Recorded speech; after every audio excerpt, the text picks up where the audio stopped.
Uh, so we are live on both Facebook and YouTube, and we are joined by a lot of people now. And I'm just accepting people in the meeting. So we'll have to start. It is 7 p.m. Bangladesh Standard Time, and 2 p.m. British Summer Time, 1 p.m. I guess in UTC. So it's 6:30 p.m. in Indian Standard Time. So we are going to start. Dr. Abdullah Mawashwal, sir, can we wait for like 3-4 minutes? I guess there will be a lot of people joining us. I think better you should continue, and you should introduce Science Portal BD and activities. Okay, sir. Okay, sir. People will join. After that, you will start, please. Oh, okay, sir. We are getting a lot of requests. Okay, I'm accepting one. Okay. Mage. Yep. Okay, so let's start. Bismillah ar-Rahman ar-Rahim. In the name of Allah, the most gracious, the most merciful. We'd like to start shipping the future virtual seminar on CRISPR-Cas9, entitled CRISPR-Cas9, New Frontiers Technology for Future Agriculture. Assalamu alaikum, adab. Good morning, good afternoon, good evening, everyone, depending on wherever you are watching us live on Google Meet, Facebook, and YouTube. I'm your host, Sam Shurkar from Bangladesh. Welcome to the seminar.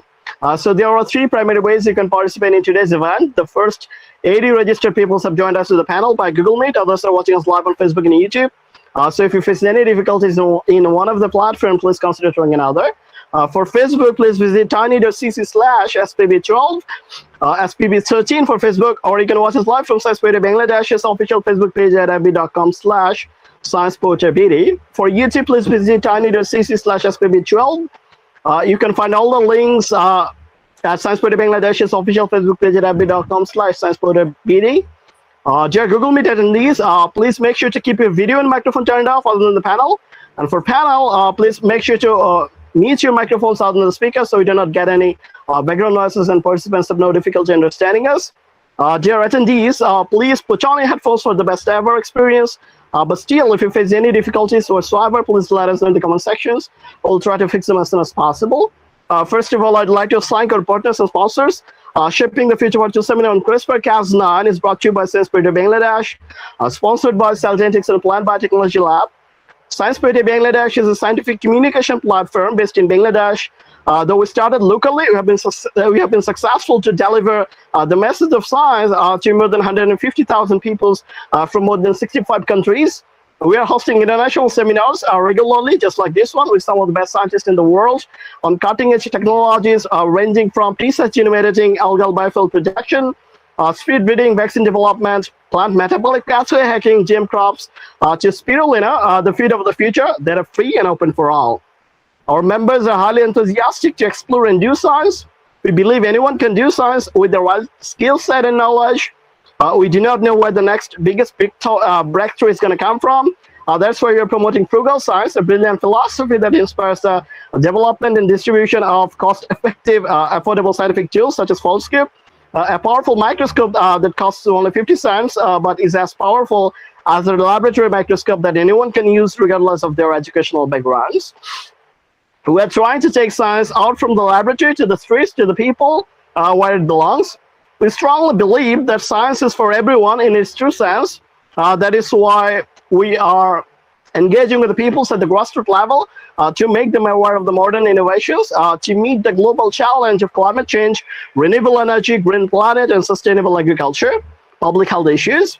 We're educating people to achieve net zero carbon emission by the second half of the century, a goal set in the Paris Agreement in 2015.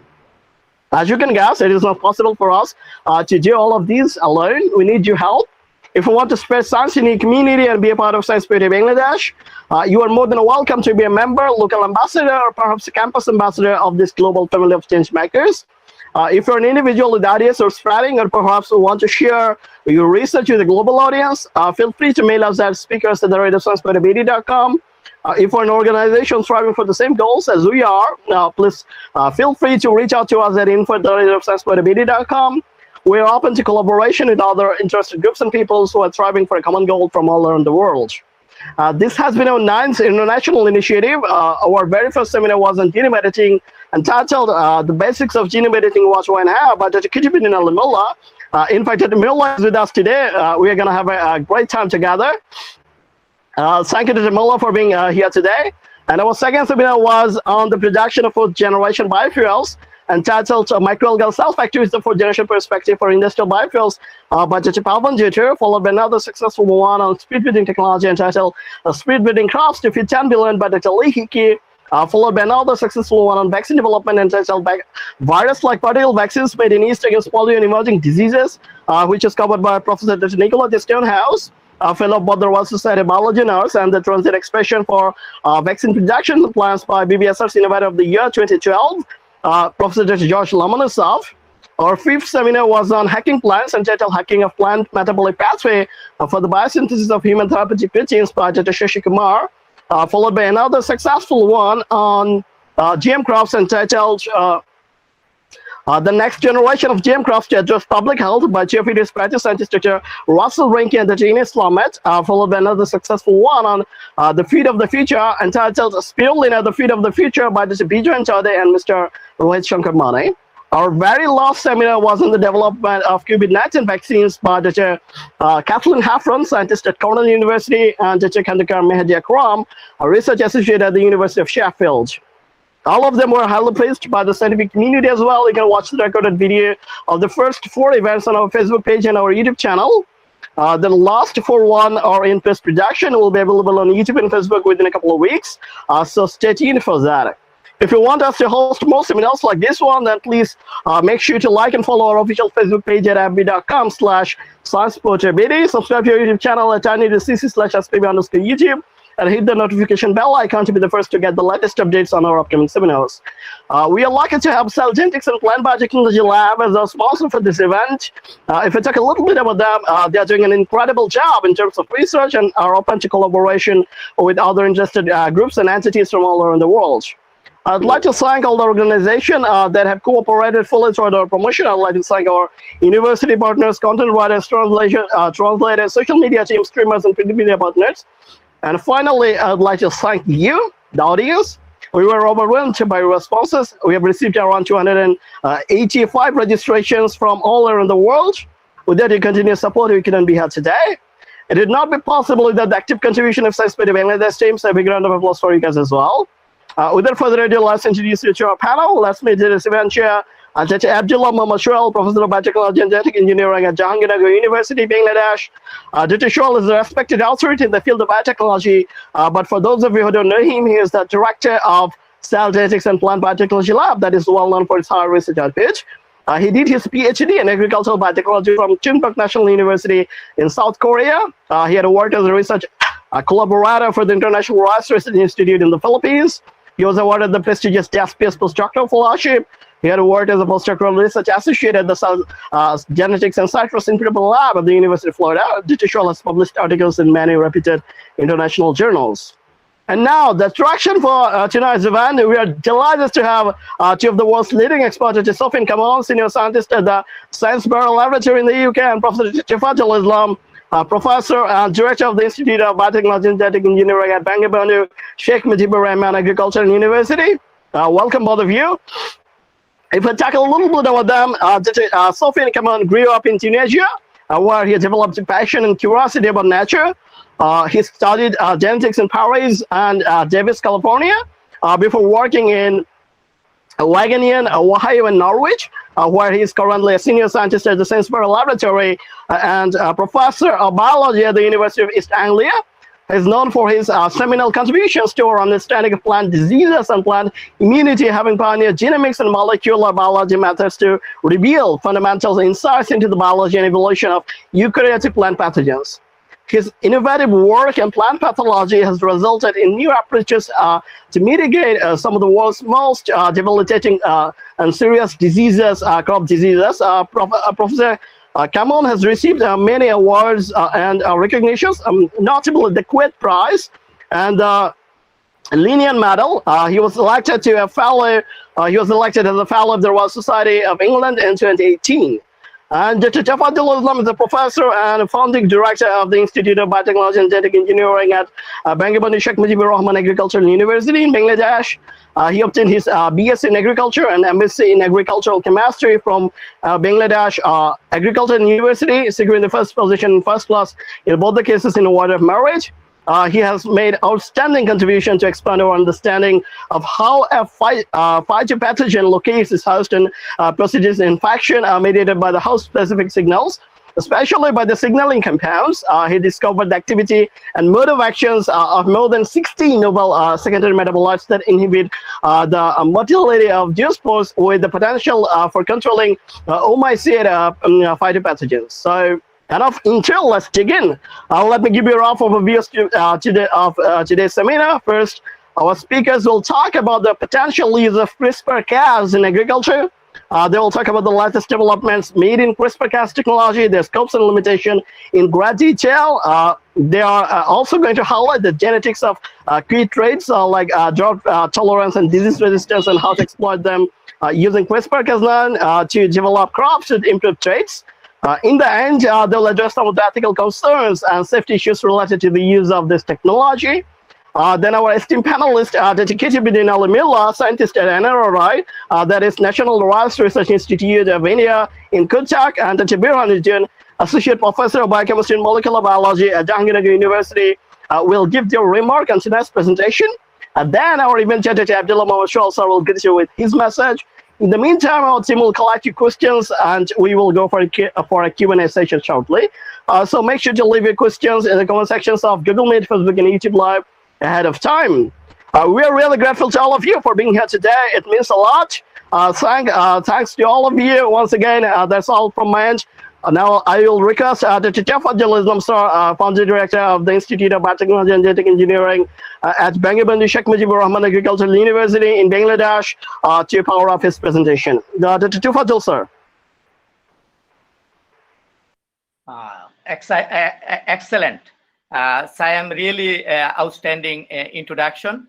I am really very much excited today to meet with Sophien Kamoun, one of the best friend and collaborators, and I feel that he is one of the outstanding biologists and who have been contributing significantly in molecular plant microbe interactions. We have been known each other since long through omycete Genomics and Genetics Network, and I am very much thankful, and I should mention here that he significantly contributed to our country through wheat blast research.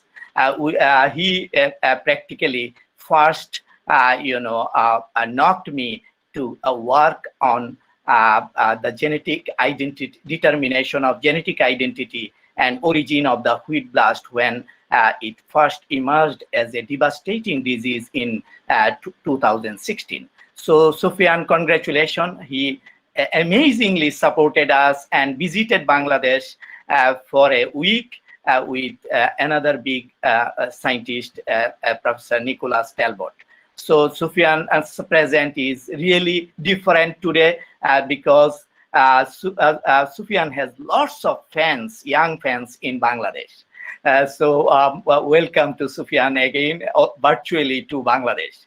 And I am very much thankful to Saim Sarkar for nicely introducing us, and especially the Science Portal Bangladesh, which have been doing fantastic job, incredibly a powerful job in scholarly communications, enhancing the biotechnology and frontier science through some world-class meeting, inviting through the several great leaders across the world. And I'm very much thankful to Professor Abdullah Muhammad Suhail. He is very close to me. I love him very much. He is a JSPS fellow. We worked together for a long time. A brilliant professor at University of Jahangirnagar University. I feel so honored to be here as a speaker. And I am very much thankful and very excited to see Dr. Kutubuddin Mullah, who is one of my collaborators. We are working together to edit a book, CRISPR-Cas methods. Dr. Burhan and many others welcome to this webinar and virtual meeting. And good evening, good afternoon, good day, good morning, because people are participating from across the world, and it is truly a democratic world, amid COVID-19. I would like to show some of the slides on the CRISPR-Cas CRISPR-Cas technology and its potential for making a new revolution in agriculture. Actually, I am a fan of this technology, and Sophien is the man who actually, in fact, induced me to engage CRISPR-Cas technology. I shall tell you more detail later on. So I am a fan of this technology. I am a learner of this technology. I try to give a broad overview how this technology could be utilized in Bangladesh. And it is really a game-changing technology, one of the sharpest technologies so far discovered in the biology.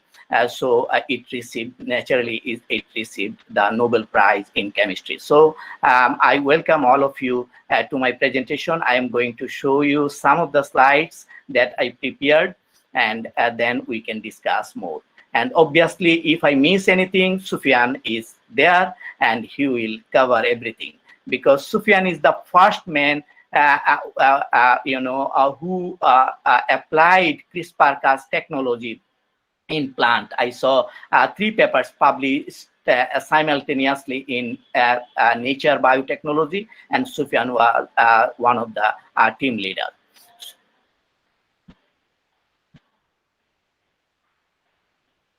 Can you see the slide?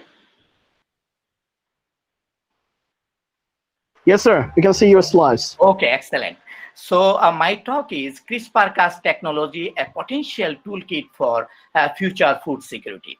CRISPR-Cas is really a craze, one of the most talked issue in the biology.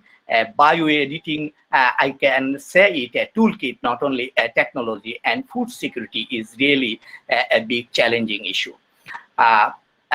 Before start my talk, I would like to congratulate the winners of Nobel Prize in Chemistry, Professor Emmanuel Charpentier and Jennifer Doudna. They developed this revolutionary, game-changing genome editing technology, CRISPR-Cas technology. And this year, another Nobel Prize, Peace Prize 2020 received by the World Food Program. And food is really very, very important. And they said, until the day we have a medical vaccine, food is the best vaccine against the chaos. Chaos means this COVID-19 pandemic. And food obviously is a medicine for every day, because without food we cannot survive. So I would like to share the quote of Alfred Nobel. He said, "I would rather take care of the stomachs of living than the glory of the departed in the form of monument." So without food we cannot survive, and food, to ensure the security of food for the population in this earth has been a big problem and challenge in every ages of the human civilization. Agriculture has around 10 to 12,000 years. In that long journey, always we had a big challenge to ensure the food security. And you would be wondered to know that now on this earth we have 7.3 or 7.2 billion people. Nearly 2 billion people are going to bed every night with hungry stomach. This is really very bad, and with hungry stomach we cannot consider and we cannot expect and dream a peaceful world. And I would like to salute another big guy, the father of the Green Revolution, Norman Borlaug, because in mid-19th century, he made a big revolution in agriculture, which is called Green Revolution. What is a green revolution? Obviously, all of the biologists, it very well. Green revolution refers to a great increase in crop production in the second half of the 20th century through the use of fertilizers, the use of agrochemicals, cultivation of high-yielding crop varieties, and application of that means mechanization in the agriculture. And this is a very simple graph I always show, and I prepared it from the population data available in the Wikipedia. If you look at this graph, you can see the world population was almost static until 16th or 17th century, and it was due to the natural control system, famine, different diseases, and other epidemics, and human was vulnerable to that. And at that time, great economist Malthus, he proposed a theory that human population increases geometrically and food production increases arithmetically. This is why famine and other causes will naturally control the human population. But two revolutions in the human history I should mention here. One was Industrial Revolution, another one a Green Revolution. Industrial Revolution started in Europe, and Green Revolution started from Mexico. These two revolutions, empowered human being significantly, and population, you can see after these two revolutions, population is increasing very fast on this earth, and we have now 7.3 billion people on this earth. But these two revolutions also brought some new challenges. One is the climate change, one of the most talked issue worldwide due to global warming. And Green Revolution, I mentioned the use of lots of inputs, synthetic inputs like agrochemicals and others created serious problem in the environment. So soil health deteriorated, our environment pollution is now a big threat for sustainable crop production in this earth. And Green Revolution also considered as one of the threat of the loss of biodiversity. So we have to continue our research to address these big challenges, that is climate change, as well as the consequences of Green Revolution.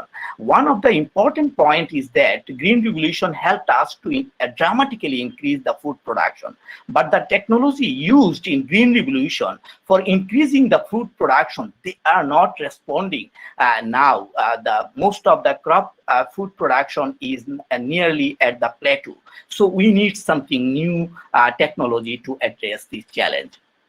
So why we need a new Green Revolution in agriculture? To ensure the food and nutritional security, we need a new revolution in agriculture, because it is estimated that by the year 2050, world population would be nearly 10 billion. And the cultivable land, arable land is decreasing very fast, and it is about 0.2 hectares per person.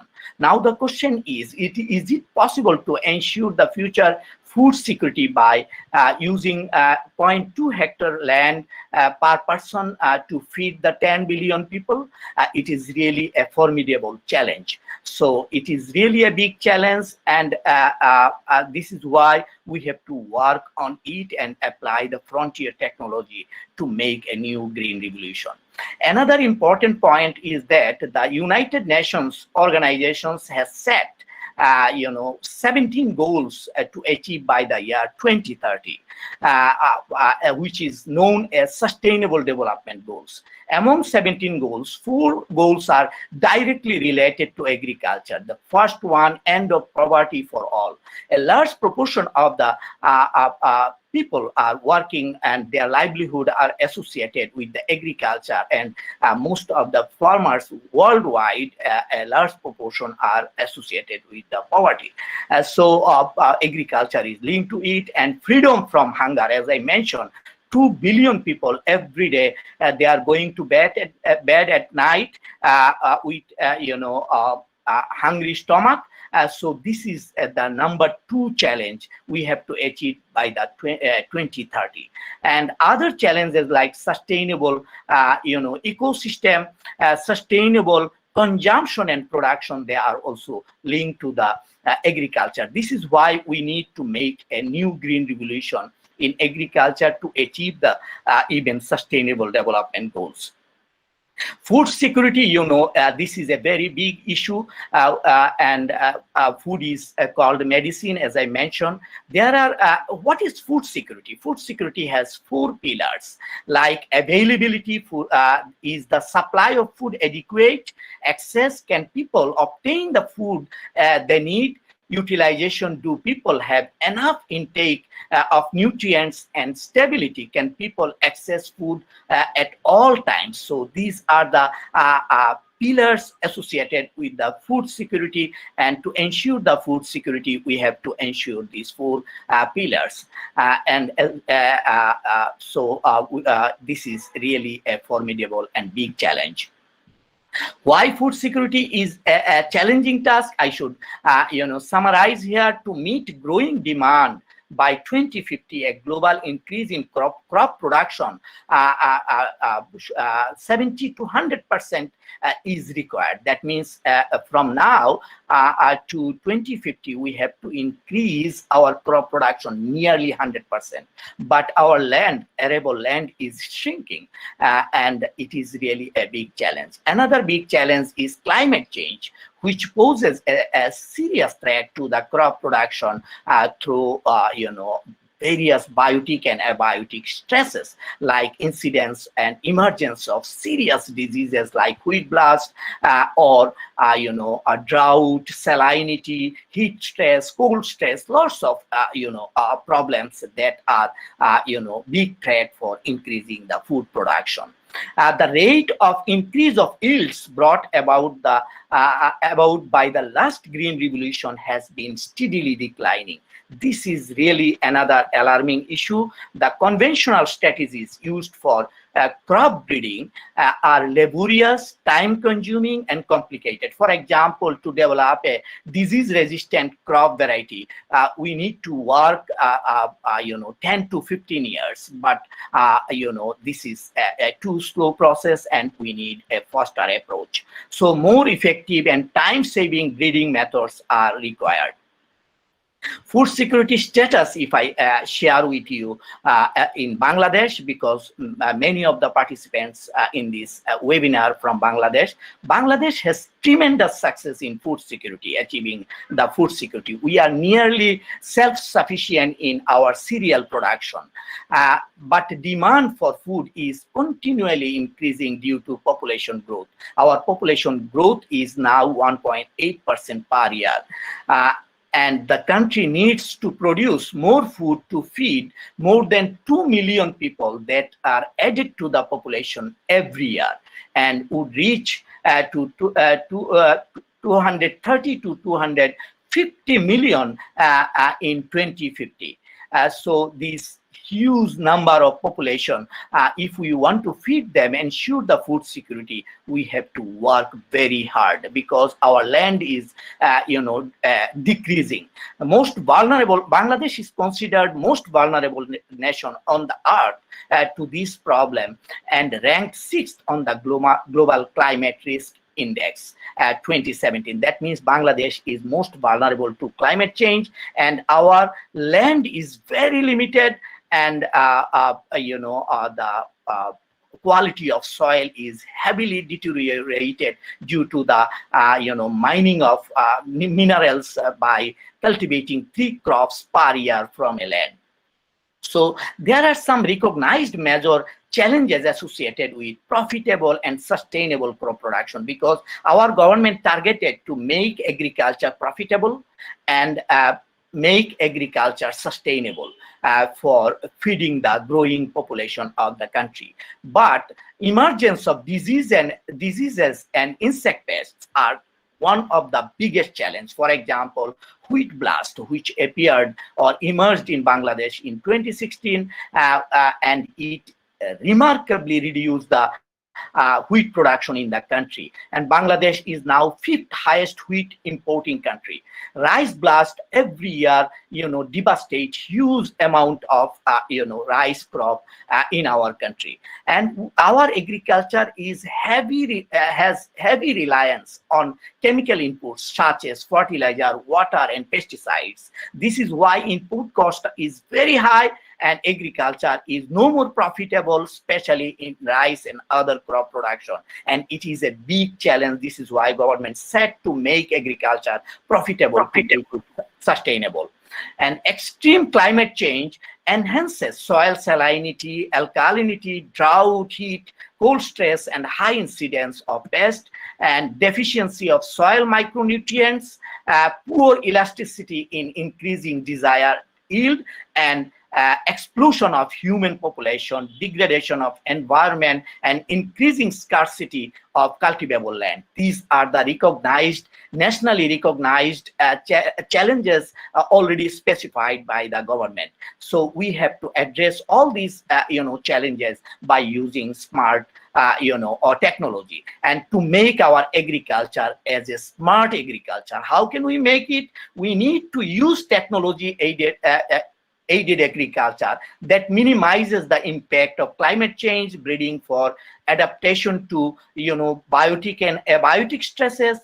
Fortification means to make our food highly nutritious, and we obviously increase the yield. And another area is domestication of wild relatives of crops or orphan crops, which is very, very interesting area, because due to the new technology, CRISPR-Cas technology, we can domesticate the relative crops, because in the all over the world, 15 to 20 species of the food crops have been used for getting the nutrition, but more than 5,000 food crops are neglected or underutilized. And if we can domesticate them and we can make them useful, then we can address the climate change consequences significantly. So one of the revolutionary technology is considered as the CRISPR-Cas genome editing, and it has huge potential to make a new green revolution in agriculture. Now question is, what is CRISPR? You know that Dr. Kutubuddin Mullah already delivered a lecture on CRISPR-Cas organized by Science Portal Bangladesh, but I would like to just repeat some of the issue, because some new participants may be here. So CRISPR stands for clustered regularly interspersed short palindromic repeats. What is it? It is a sharpest genome editing technology that targets a specific section of DNA, makes a precise cut or break at the target site. Cut can do one of at least two things: makes a gene non-functional if it is a bad gene, or if it is associated with a negative trait or negative regulation. Then if we make it non-functional, then you can improve the quality of a crop. Replace one version of gene with another, and Cas is the CRISPR associated protein. So what is gene editing? Obviously, you know that gene editing is the precise alteration of genetic sequences in the living cells, including those of human, at much higher accuracy, efficiency, and ever before possible. This definition given by David Baltimore, who got Nobel Prize in 1975. We can say very simply, any techniques using site-directed mutagenesis to make small changes to DNA sequences at a known location is called gene editing and genome editing. And this game-changing method, that is CRISPR-Cas method, is discovered through a series of basic research, because in 1987 a Japanese scientist, Ishino, he found in a bacterial sequence that some fragment of DNA sequence repeatedly present in the genome of the bacteria, and it was a strange phenomenon at that time. And since 1987 to 2012, scientists work a lot, and why this mysterious sequence present in the bacteria and archaeal genome. And they discovered that it is, a system, adaptive immune system in the bacteria, because bacteria are prone to infected by virus and plasmid, and virus cannot replicate their DNA and RNA themselves, so they need a host. For example, COVID-19 virus use our transcription and translation machinery to make its own copy. So virus when infect the bacteria, actually bacteria, here you can see CRISPR array and also the spacer, and when virus infect the bacteria, through the evolutionary process of the bacteria which survived,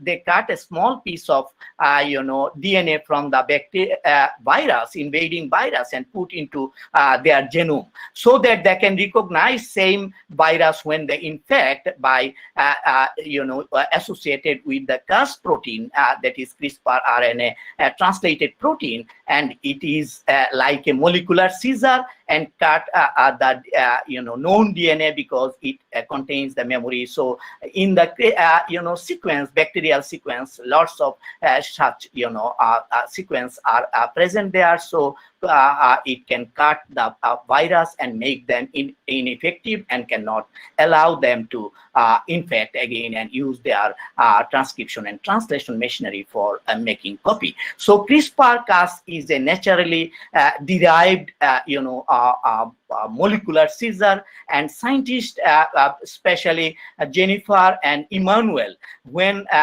they fully understood the CRISPR-Cas system in bacteria, and then they thought that whether if we change the RNA sequence associated with the Cas protein, whether we can use it as a molecular scissor to cut the DNA of other organism as we desire very precisely. That was the starting point of out of the box thinking, and they practically were successful and published the paper in Science in 2012. So adaptive immune system of bacteria and archaea are now a powerful molecular tool for editing the genome of any organism, living organism, by a precise design. For example, how can it does? This is a simple diagram.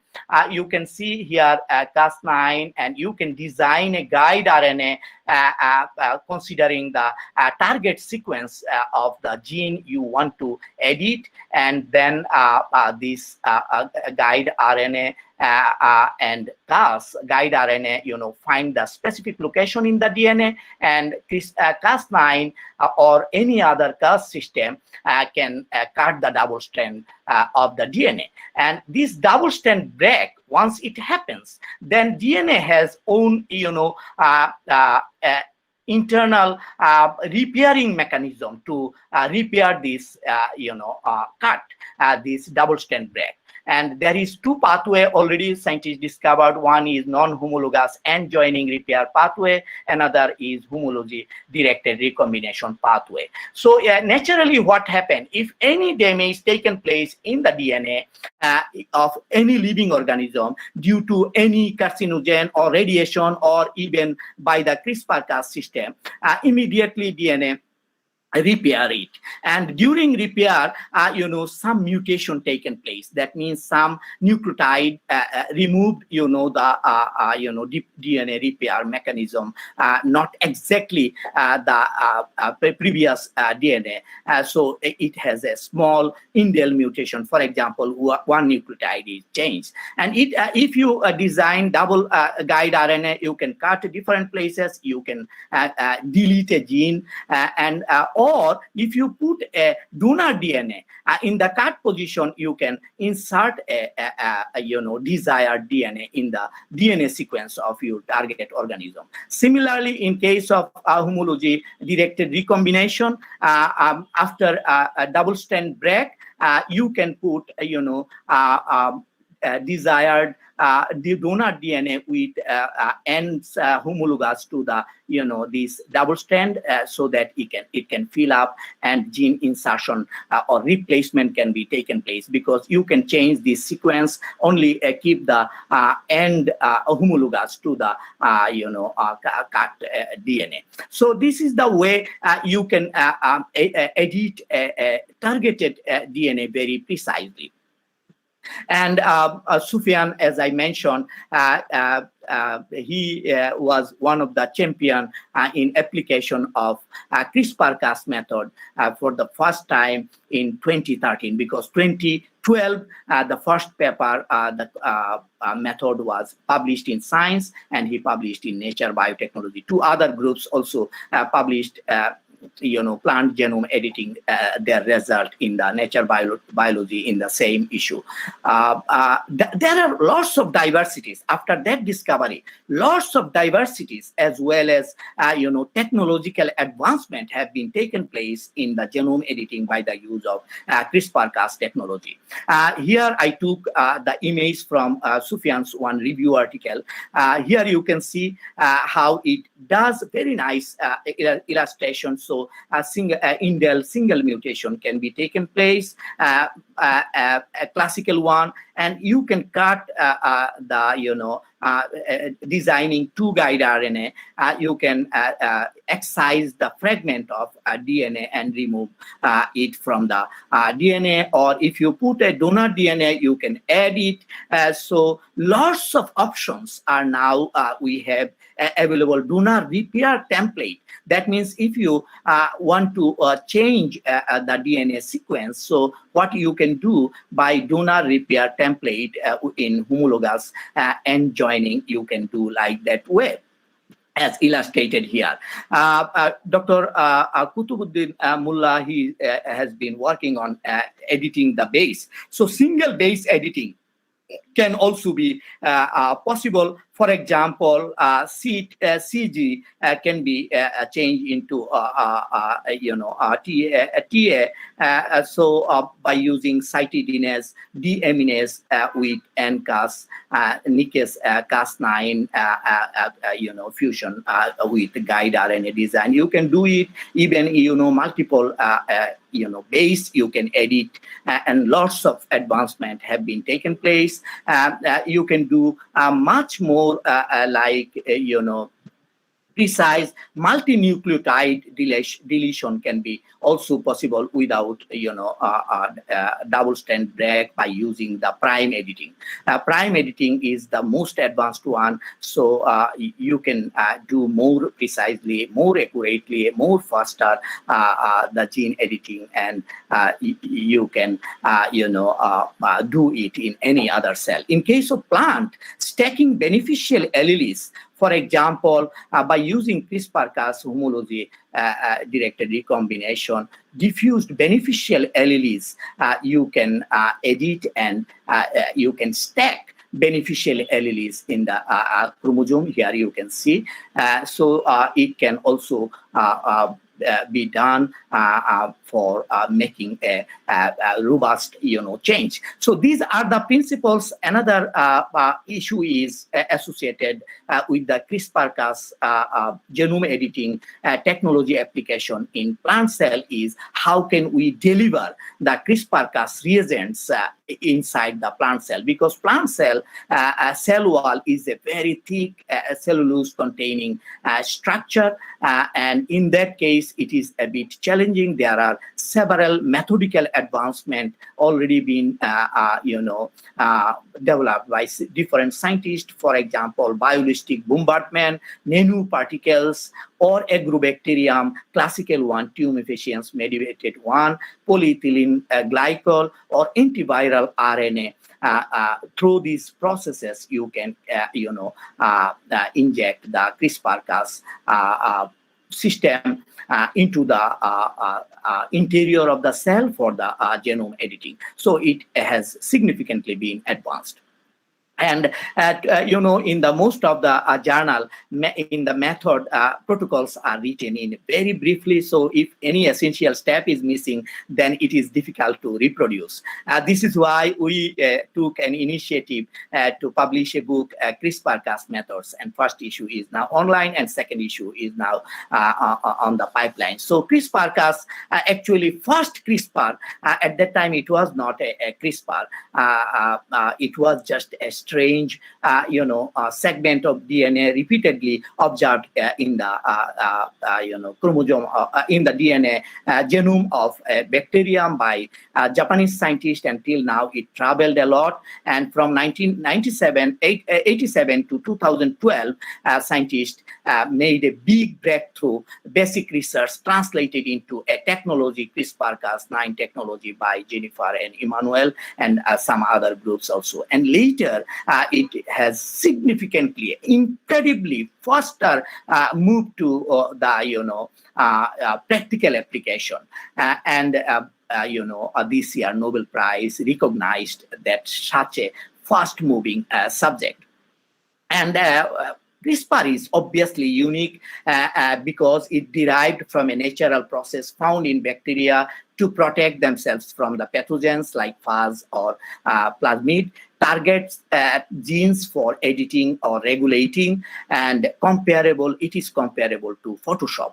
And CRISPR technology is superior because previously there were some genome editing technology just like zinc finger nuclease or TALEN for site-directed genome editing, but they were proven as cumbersome because they require sophisticated protein digestion, synthesis, validation. But in contrast, compared to the earlier genome editing technology, CRISPR is cheap, relies on single guide RNAs to target site specificity, can be readily designed based on genome of choices in multiplexed fashion, in which several genomic loci can be perturbed or edited at the same time through multiplex genome editing. System creates stable and heritable mutation, transgene-free plants in a few generations, because transgene is a big problem, biosafety issue, and it takes a very long time to practically apply the technology. But in case of CRISPR, you can get the mutant like classical mutagenesis we use. So transgene-free plants we can get within few generations. Edited plant variety can be used for plant breeding because you can make huge genetic diversity by chopping or editing the genome of a particular plant and make a huge genetic diversity for plant breeding. New set of CRISPR-Cas systems such as Cas12, Cas13, they are much more convenient.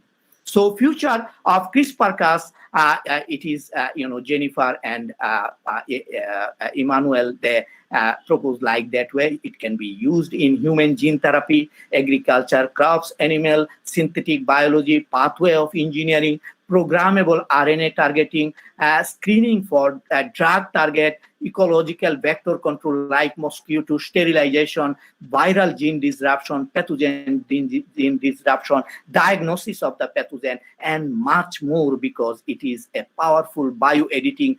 We can rewrite the life by using CRISPR. Outbreak of rice blast, as I mentioned, it is a very big threat, and nearly 15 to 20% of the total rice produced all over the world are damaged by this one. And scientists already applied CRISPR-Cas technology for mutagenesis of transcription factor gene OSERF922 in 2016, and they found blast resistance. And the gene editing is not only that we are doing in the laboratory. In naturally edited gene already been existed, and lots of scientific paper describe it. For example, semi-dwarf SD1 green revolution rice contains a defective gibberellin 20 oxidate gene. That means naturally a defective gene. So now by using CRISPR-Cas, we can make it, manually, and it should be as it is naturally being exist. So we can, apply it more faster to the practical field. For example, BDH2 gene is mutated in the aromatic rice. So aromatic rice, they have BDH2 gene mutated. So in our high yielding variety, if we simply 8 base pair deletion in exon 7, if you do by using CRISPR, you can make our high yielding variety into the aromatic, because most of the aromatic rice indigenous varieties, they are very poor yielding and susceptible to very many diseases. In our lab, we have started this project. And there are lots of success stories in application of CRISPR-Cas technology in, gene editing for changing different traits. For example, one of the classical and success story is the editing of mildew resistance locus, MLO, in tomato.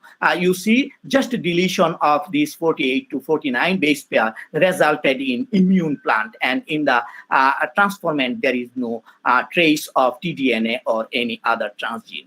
And CRISPR-Cas technology for improvement of crop yield, because it is a polygenic character and very difficult. In China, by using CRISPR technology, they edit the genome of rice. The team of Ying Wang from Syngenta Biotechnology, China, designed several CRISPR single guide RNAs and successfully deleted fragments of the dense and erect panicle DEP1 gene in the indica rice line and improved which the transformant or edited plant is improved in yield related traits like dense and erect panicles, reduced plant height, and these are the examples. And by using base editing, several base editing technology already applied in rice, one of the major food crop, and the result is nutritional improvement,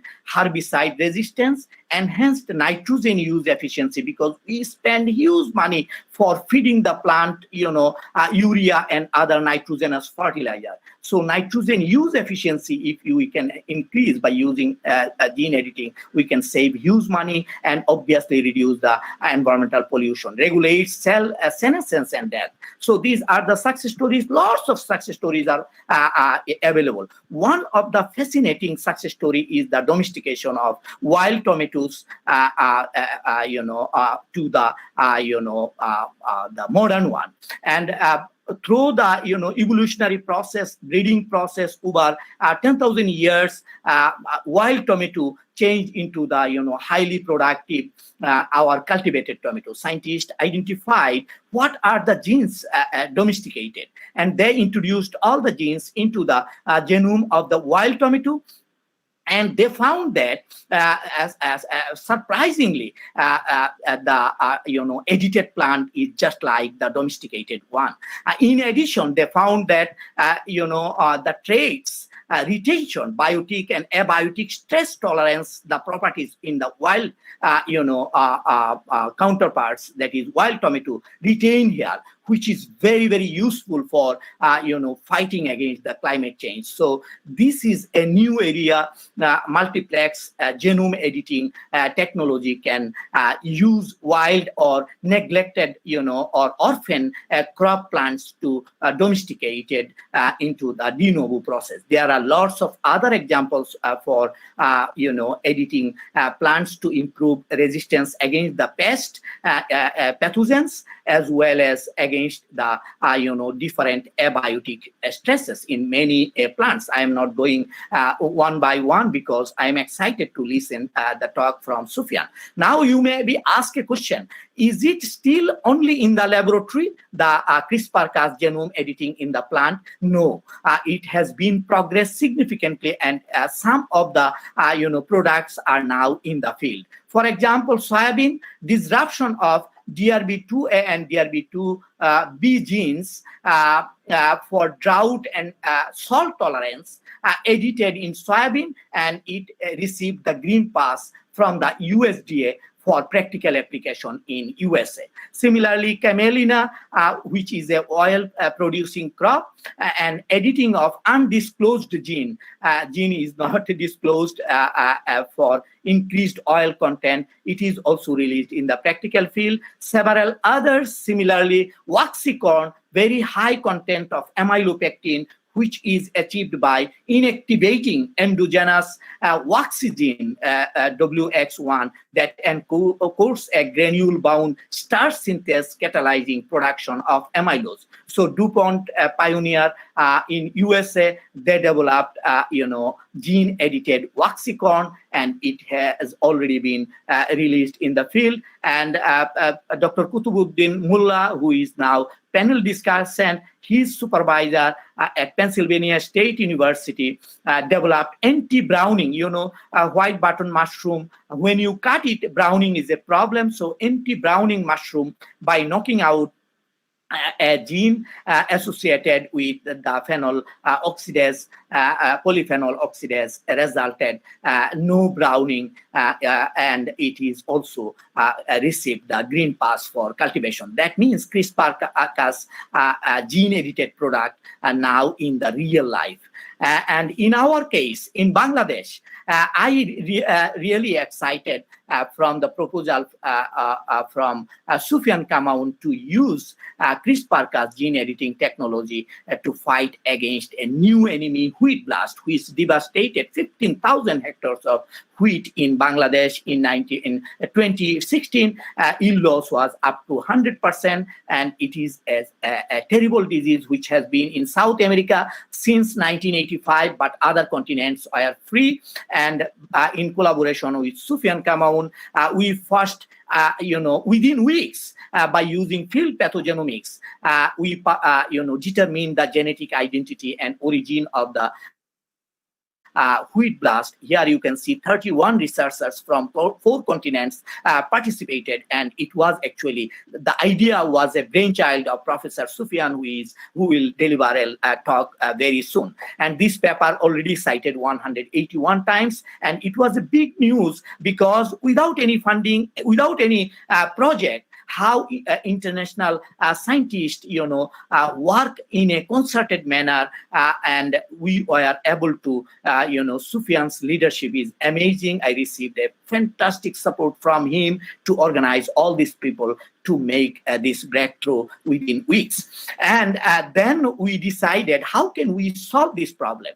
As you know, S genes are negative regulator in the disease incidence, and if we can make dysfunctional of the S gene, then disease resistance developed, as I have shown in case of tomato powdery mildew disease. So we targeted several S genes orthologous to rice and to edit them. And fortunately, Sophien, Nick, and Emma Wellington, we collaborated, and Sophien also and Nick visited Bangladesh to really see what is wheat blast and how farmers are frustrated due to this dangerous disease. And he, heavily engaged in this project, and he trained our people on genome editing technology at Bangabandhu Agriculture University. 50 young scientists we invited from different institutes to receive the training. And he also invited 2 members from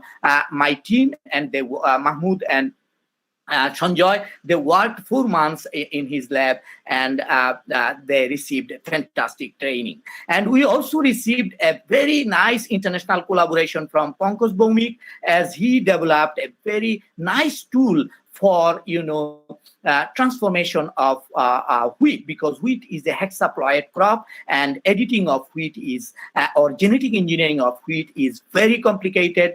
Pankaj developed a protocol, and he helped us to edit the wheat some S genes. And through collaboration with Sophien and Nick and Emma Wellington, we proved the concept that gene editing in wheat is possible. S gene editing, and our target is to apply this concept to our local varieties, and we are now testing the resistance of the blast resistance of the edited plants.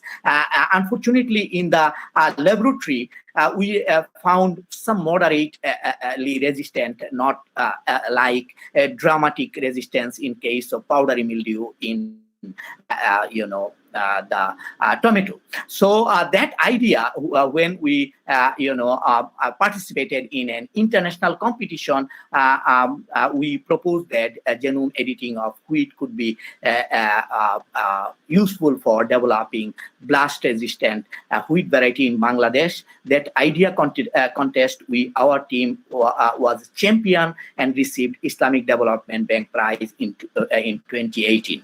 And I would like to share with you the last topic that is a fascinating topic, the CRISPR-Cas, that is Cas12 enzyme mediated new technology, because in case of wheat blast, we had a very big problem of precise molecular diagnostic protocol was not available, and the protocol discovered by other scientists, we found them, they are not precise and accurate.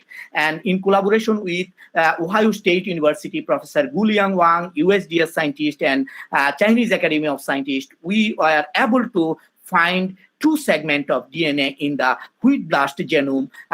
First one encodes a putative acetyl protein. Second one encodes a DUF341 family protein.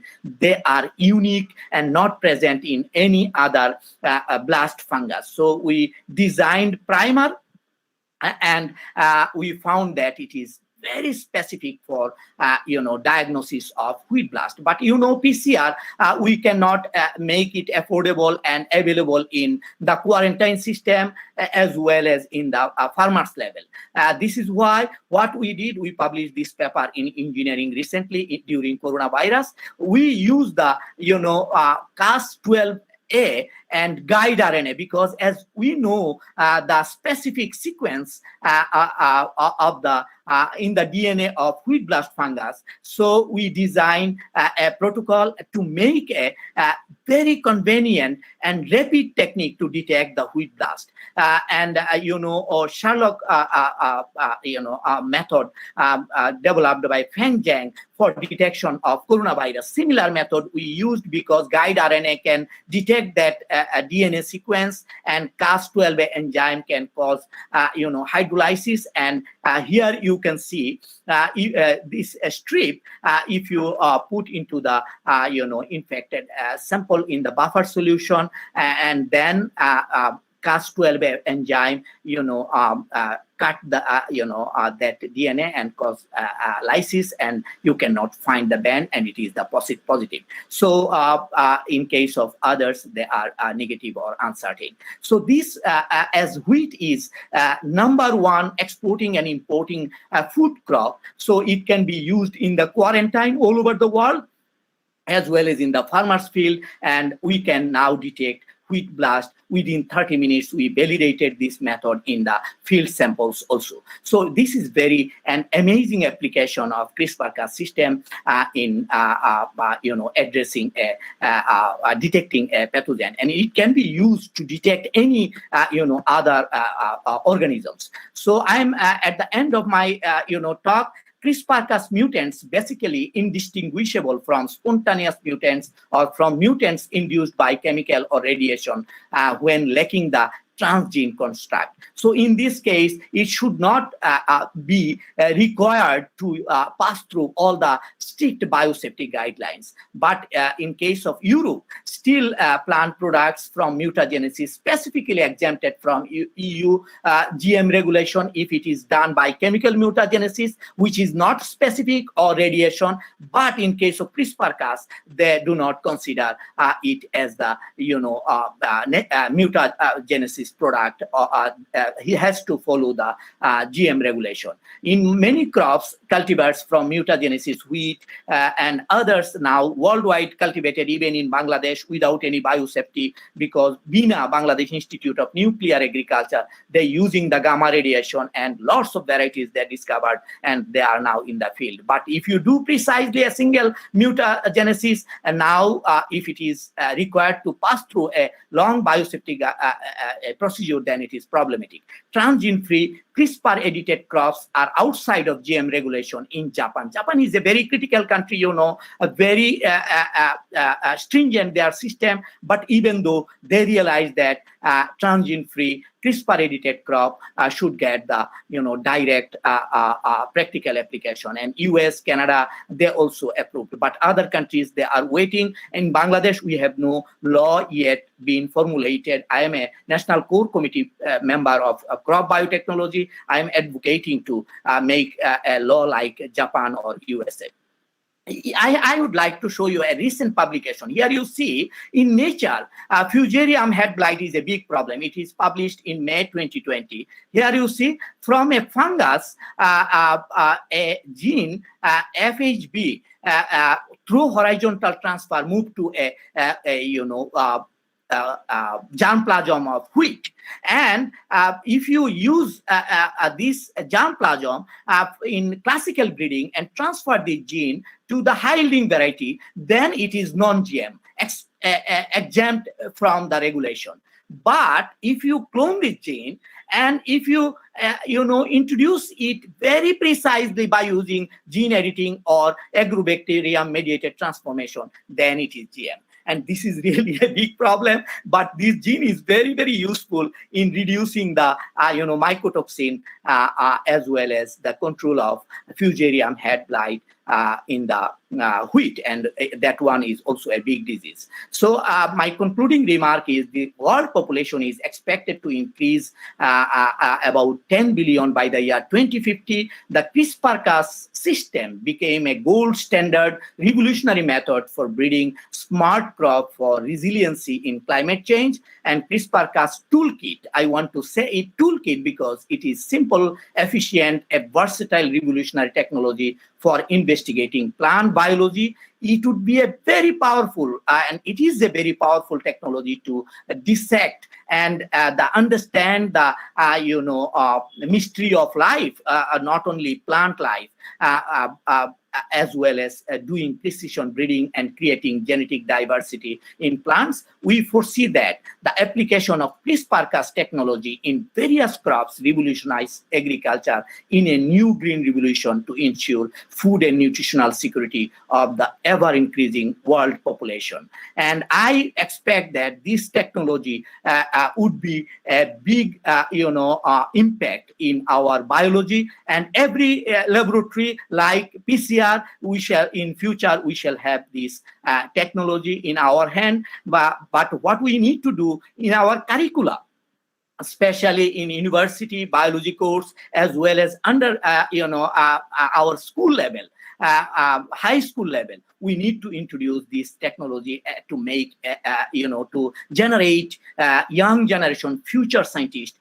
to handle this technology and make big impact. I am very much thankful to Professor Suhail Abdullah, Science Porter Bangladesh, and other team members, young team members who are, organizing series of these fantastic webinar. And I am also thankful to Sophien Kamoun, Nicholas Talbot, Pankaj Bhumi, Guliang Wang, and my students, team members, lots of international collaborators, including Kutubuddin Mullah, and I am also thankful to lots of donors who have been supporting tremendously for establishing my dream institute of biotechnology and genetic engineering at BSMRU. We have now a fantastic facilities at our university. So if any young minds have new idea to do, use Frontiers technology to address any challenges in agriculture, in microbiology, you are most welcome. Thank you so much. Thank you, Dr. Tofazzal Islam, sir, for such a wonderful presentation, I should say. It was very captivating, and I learned a lot from you, sir. We're lucky to have you with us. And now I would like to request Dr. Sophien Kamoun, Senior Scientist at the Sainsbury Laboratory in the UK, and also fellow of Royal Society. So Dr. Kamoun, I will request you to power up your presentation, sir. Thank you very much. And thank you, Tofazzal, for your wonderful presentation and your enthusiasm, really, more than anything, because essentially what we really need with new technology is enthusiastic people like yourself to really promote it and make sure that this technology is reaching the people who need it the most. Because I think the message here, more than anything, is that technology can be game-changing. That's correct. We know that. But more importantly, technology can really change lives. And I think we know that when we look around ourselves and see the world we live in, we can see the impact of technology. And this is the technology of the future. As you mentioned, PCR now became a household name because it's being used for detecting this terrible coronavirus. And that's a new tool for molecular biology, and CRISPR is the type of tool that would have the impact, is already having the sort of impact that PCR has. So thank you again for your wonderful presentation and inspiring words. I suppose everybody can see my slides, right? Just want to be sure that... Yes, sir. Yes, sir. That's happening. Okay, excellent. Super. So I think we've heard a lot about CRISPR already, so I'm going to maybe skip a little bit faster over some of the slides, but we even, in the last years, really, CRISPR became a household name, as you know, and we even had this terrible incident with CRISPR babies. I hope we don't hear more about that in the near future, but what we're really interested in is the impact on plants and plant technology and plant breeding. And I want to maybe give you a slightly different perspective than Tofazzal, maybe complementary to what he presented. So I'm going to take you through the historical developments that led to CRISPR. So we should first realize that CRISPR, more than anything in plant biology, is a reverse genetic tool. So I know not everyone here is a biologist or geneticist, so let me briefly describe what reverse genetics is. It's basically going from a gene sequence to a mutant. And to do that, we need methods. And some of these methods are actually available, and they were available back in 2012 before CRISPR was invented. You can see some of that here. We can use random mutagenesis. We can use approaches like tilling. We can knock out genes with agrobacterium tDNA or transposons, and so on and so forth. We even had these site-specific nucleases like the zinc finger and the talons. What CRISPR really did more than anything, it just made this approach of reverse genetics very easy to implement, fairly simple to implement to any genes, any sequence. And also it really opened up the technology to a lot of different plants that are not necessarily model plants, whereas some of this technology are limited to model plants or crop plants where there are a lot of resources. And the technology is really centered on these so-called site-specific nucleases. So for those of you who are really early career students, if there's something you want to read about, really is the site-specific nucleases. And before CRISPR, we had, before Christmas, I was going to say CRISPR, zinc finger nucleases, tile effector nucleases were available. These also basically cleave DNA at specific positions.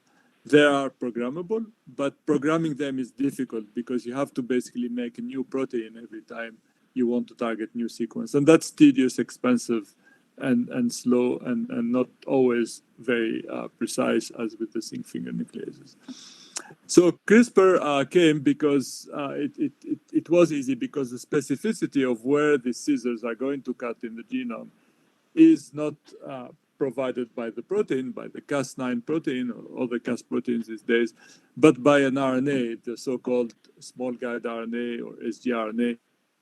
And this RNA is the sequence, carries the sequence that provides the specificity of where this enzyme is going to cut in the genome. And that made things a lot simpler because you just don't need to change the enzyme. You just have to change this guide RNA. So as you heard already from Tofazzal and also from the recent news about the Nobel Prize and so on, there's essentially CRISPR craze that started in 2012, really with this paper of Emmanuel Charpentier and Jennifer Doudna, who basically showed that Cas9 cleavage of a particular sequence can be programmed with a particular guide RNA. In this case, they made a synthetic guide RNA, which is a fusion between the two natural guide RNAs of this enzyme, of this Cas9 enzyme. And that was published in, summer 2012. I remember vividly when I read that paper in August 2012.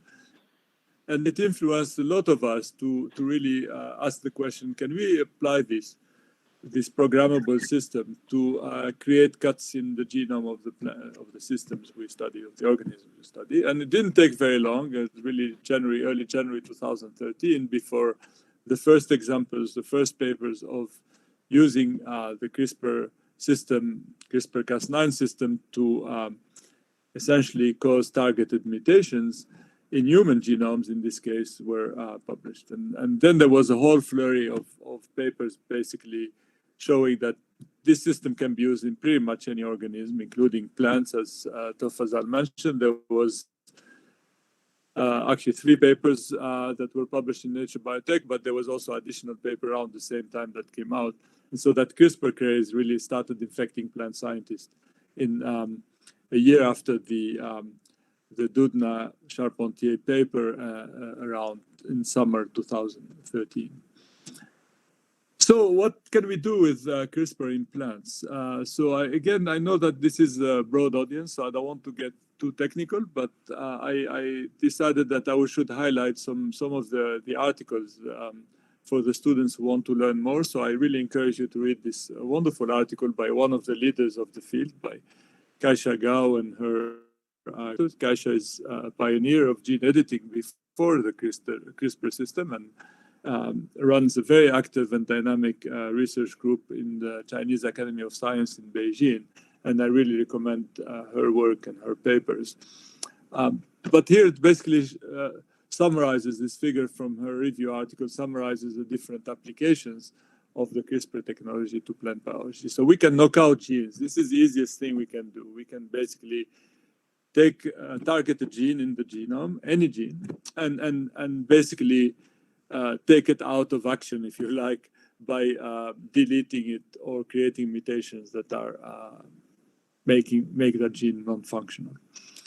Gene knock-in is another application of basically replacing a sequence by another sequence. For example, replacing a gene by another gene, or by a stack of genes, as this cartoon shows, and or perhaps doing a correction of a gene. If your gene carries a bad mutation, you can actually fix it. And so on and so forth. I think I don't want to go through everything, but I think Tofazzal also covered some of that. But the key, really, the simplest and most straightforward application is a gene knockout. You're basically taking one gene out of action. And I'll just show you some of our work. Some of these date back to the early days, where it's fairly straightforward to make small deletions, for example. All you need to do is to make 2 guide RNAs now, not just one, as shown in this cartoon. So you can have a small deletion of 70 base pairs if you use guide RNA 1 and 2, or a larger deletion of 400 base pairs if you use guide RNA 1 and 3. And so by delivering these guide RNAs with the Cas9 enzyme in the plant cell, you can create deletions, and they can be easily identified by PCR because you have smaller fragments that will amplify.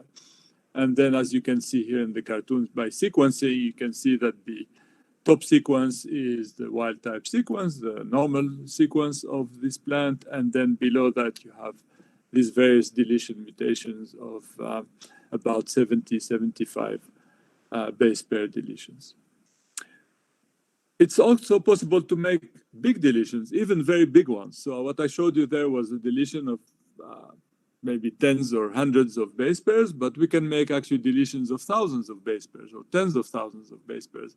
This particular example is a deletion we made in tomato of 53 kb, so it's 53,000 base pair, and four genes actually that were deleted in one go, basically, with a series of 4 guide RNAs that were targeting similar sequences in this paralogous genes or related genes in this one gene cluster.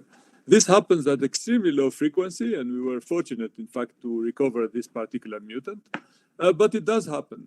We still don't know exactly how to improve the frequency of getting these big deletions, but if you generate enough transformants and screen enough, you might be fortunate to identify some of these big deletions, which can be very useful because you'll be taking out of action multiple genes in one go.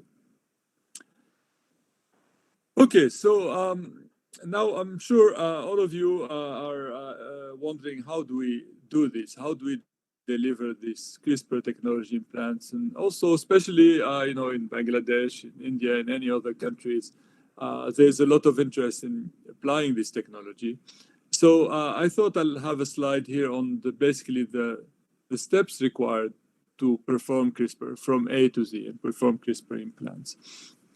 And what this slide shows is really the 4 steps that are necessary to perform CRISPR. And as you can see, there are 4 also different types of expertise that are required. So this is usually done as part of the teamwork. And so you need bioinformatics first, because you need to design these guide RNAs and design also cloning strategy for these guide RNAs. And it's possible to actually compile these guide RNAs in one particular cloning vector, so in one construct, if you like, and this can be even 10 or even more guide RNAs in one particular construct. But this requires design, this requires computational biology, this requires some bioinformatics skills. The next step is the molecular biology per se, which is the cloning and of the plant transformation vectors. This often includes having the Cas9 and the guide RNAs in one particular plasmid on one particular vector. This is also requires some skills, and there are some in the workshops we give. We do talk a lot about, for example, the Golden Gate method of cloning, which is really important in enabling, for example, concatenating multiple guide RNAs in one particular vector.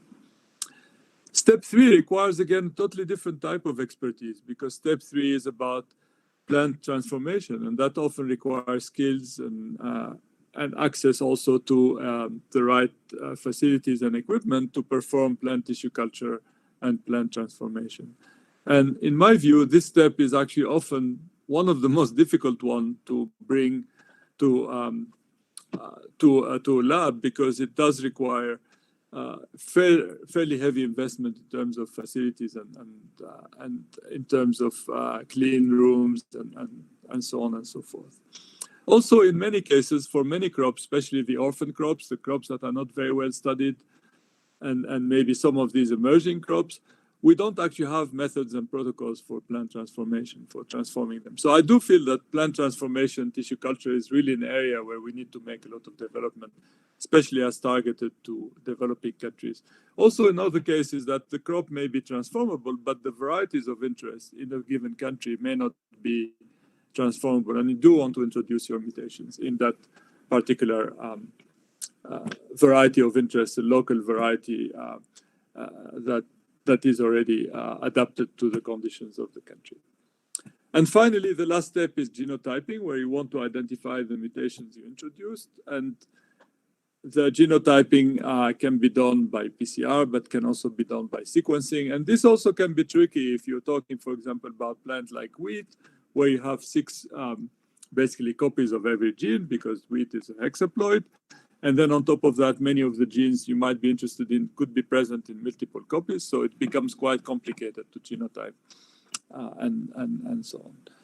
The one step I didn't include here is phenotyping, but I think in general, there is, in most plant breeding facilities, there is the expertise to phenotype. So I'm not so concerned about that last step, really, which is the phenotyping, identifying basically plants with valuable traits and valuable mutations. I think that usually is available in plant breeding institutions.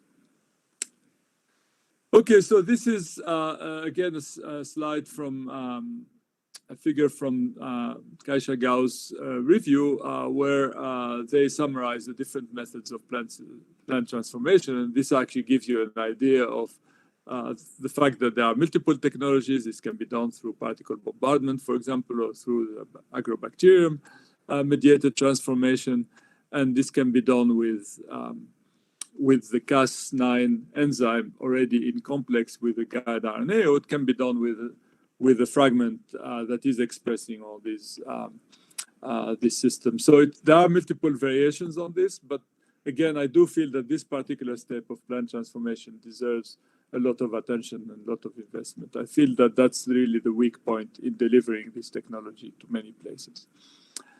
There is a very exciting paper that just came out really literally weeks ago from our colleagues at UC Davis, Jörg Dubkowski's lab. And in this paper, what they did is they generated an engineered transcription factor, something they call the GRF-GIF. This is a growth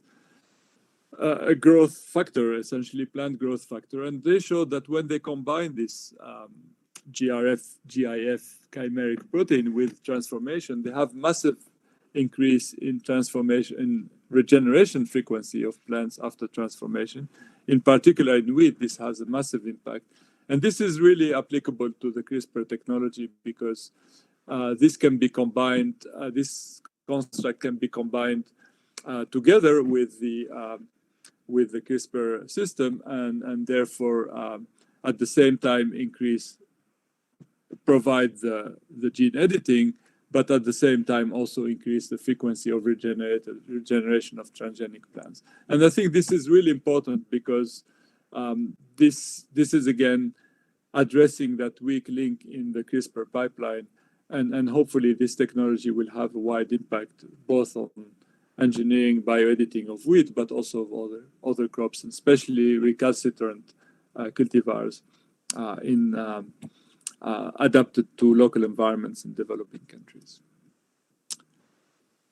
Okay, so now I'm gonna switch gears and talk a little bit about the applications of CRISPR to agriculture. Again, we heard a lot of that from Tofazzal, so I don't need to go through all of these. But you can see here on this list really the very obvious applications. We talked also about de novo domestication earlier. Tofazzal mentioned that this is one of the kind of exciting, completely sort of new approach to really plant breeding that CRISPR enables that wasn't really accessible before the CRISPR technology. But there are, of course, applications to plant health, to drought, abiotic stress, etc., improving nutritional value, even removal of allergens and toxins, making the food essentially more palatable and more nutritional, and with less allergic reactions, which is something that is increasing as we move to more industrial type food systems. And this figure here it really illustrates the advantages of CRISPR compared to more classical approaches. I mean, again, I'm always reluctant to present CRISPR as the only tool in the toolbox. There are many other tools that are available, and those of you who are involved in plant breeding, in mutagenesis breeding, and so on, and also transgenics, should not feel that CRISPR is really replacing this. This is an alternative to these existing methods, but it is an alternative that has many benefits, and one of them is actually speed, and it is faster method to really deliver a particular trait in a variety of interests. So again, I encourage you to go through this particular review article. There are also some very creative applications of CRISPR, especially now in countries where gene editing is deregulated. This is the case in the US, for example, and this is work by our colleague, Zach Lipman at the Cold Spring Harbor Lab in upstate New York. And what Zach did is he created this triple mutant. So this is a triple mutant in tomato. 3 different genes are mutated in this variety called Sweet 100. And this variety is, as you can see, extremely compact, extremely bushy, and is basically adapted to urban gardening. So the Sweet 100 is very compact, and it's really perfect for places where you have very little space. And even if you think about in your balcony, it could be just perfect tomato to basically maximize yield with versus space. So this is, we think about this technology having been invented only in 2013, and we already have directly a variety that can be used in urban gardening and so on. It's just so exciting to think what will happen in the next 10, 20, 30 years. I mean, this is just 3 mutations in one tomato variety, and look how interesting this particular variety looks like. So we can think about how this method really unleashes our creative potential to generate plants adapted to all kind of environments. So, Dr. Kamoun, I'd like to, Dr. Kamoun, I'd like to I'd like to interrupt you. Your slides are not visible. So I'd request you to stop the presentation and then power up again. Okay, I'm not sure what happened, but let me do that. Resume presenting. Yes. Yeah, could you see the tomato? Yes, the urban, yes. Right? Yep. You'll have to go. Yeah, you can see it. Yes, sir. Continue. Okay, perfect. Yeah, I'm not sure what happened, but thank you for alerting me. So this is if you missed it earlier, this is the Sweet 100 tomato that is adapted for urban gardening. It has issues, by the way, and I'll tell you in a second what the issue is. So, so application to plant health. Obviously, I'm a plant pathologist, just like Tofazzal, so our main interest is in making plants more resistant to pathogens. And here the concept that is important to know is the concept of S genes, or susceptibility genes. And the idea here is really through loss of function or change of function, we can make disease resistance. It's not about bringing new genes, as in resistance genes.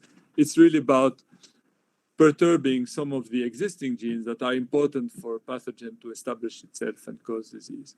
And this is the concept, and I point to this review article if you're interested in getting more information about this topic, and for the students who want to study more on this, I really encourage you to read this article. But the idea here is this is a cartoon of our understanding of plant pathogen interactions. So this is the blast fungus here developing effector proteins in the host cells, and these effector proteins have targets.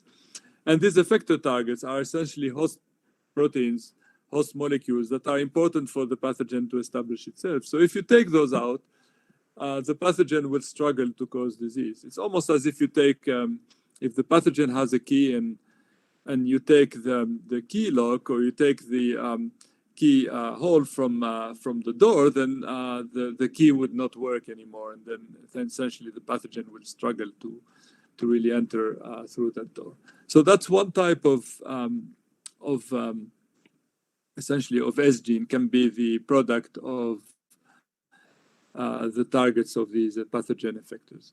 Another type of S genes are essentially plant genes that are negatively regulating immunity. So these are, the plant doesn't want to have the immune response on all the time, because that's basically like when we have a fever, we are not functioning very well. So the plant also, when it has an immune response, it's not functioning very well. So it has all kind of regulators, negative regulators of immunity. And if you can mutate those negative regulators of immunity, will increase immunity. And that can, in some cases, under some circumstances, that could actually yield a beneficial phenotype. And our understanding of the negative regulation of immunity is actually quite complex and quite not yet fully developed. So there's a lot of potential also for exploiting these negative regulators of immunity. When I present this, many people ask me the question of, well, how can you really make a plant better if you remove a gene? I mean, that gene is there for a reason, right? Many people struggle with that concept. They just ask me like, why you can't, they can't work because you're removing a gene that's there. So that gene evolved for a reason, it's there for a certain function. And so my answer to that question, which maybe some of you are wondering about right now, is to show you this picture of this very ugly creature. So this is a domestic cat. It's a breed that is hairless, and it has actually mutation in the genes that produce hair. And the reason I'm showing you this is because the crops we grow are not wild plants. They are grown just a little bit like domestic cats. They are pampered in our agricultural fields. And so those genes that we're talking about, some of them, they are important in wild systems. When the plant is growing in the wild, that's where it evolved. So just like the hair of the cat, the hair of the cat is very important for the wild cats. This cat will not do very well as a wild cat. But if they're grown in our pampered environments, whether it's your house with this cat or whether it's an agricultural field, then some of these genes become actually dispensable. We could remove them and still have a crop that is properly functioning. To give you an example, let's say the genes that are involved in flowering in potato, they're really not contributing much to the production of potato tubers. So we could mutate potentially genes that are important for potato flowering, and that will not impact the production of potatoes in your field. That really wouldn't matter, just the same way as this ugly cat here doesn't really need the hair to survive in someone's house. Okay, so now we want to target S genes, and how do we do that? So this is tricky because this requires basic fundamental research. Often we need to have some degree of understanding of the disease mechanisms and pathogenicity mechanism to really know which genes we need to target. But one approach sometimes that can work or may not work is to exploit knowledge known in one area in one plant, in one system, to another system. So in this case, this is what we did for this MLO project. This is a powdery mildew susceptibility gene, where the knockout mutation in these genes gives resistance to powdery mildew. And this was known in barley. So this was actually described in barley. And what we did is we identified the homologous genes in tomato that was similar to this MLO gene in barley and introduced this mutation in that gene, and that resulted in the tomato that is resistant to powdery mildew. So that's an example of how we can transfer the knowledge from one system to another, because in many systems, in many important crops pathogen systems, we don't actually have enough basic knowledge, or that's a little bit slow to generate really information about which genes to target. So that was our proof of concept with tomato, and this led to this project that we received a few years ago with my colleague Nick Talbot, Emma Wallington, but also with critical collaboration with Tofazzal and his team. And the idea here was to do the same as we did with tomato, because we don't have a lot of information about the wheat blast disease. It's a fairly new disease. There's not a lot of basic research on its molecular mechanisms, but there's a lot of research on the rice blast system. So what we did is we took genes that are known in rice to mediate susceptibility to be S genes against the rice blast fungus, and we identified their orthologs in wheat, and then we targeted these genes, about a dozen of them, in wheat with the CRISPR system to mutate them and create mutant populations of these genes. This project actually really ended up being much larger than I expected when we designed it, because we ended up with about 6,000 different lines, transformant lines of wheat, and this is just the first generation. So that's a lot of plants to really deal with. So the screening, a lot of it is still in progress. But we did a number of proof of concept studies. One of them was in barley initially, because this is a system that is easier to transform, and also with a little bit more knowledge than wheat at the time, at least in terms of the genome.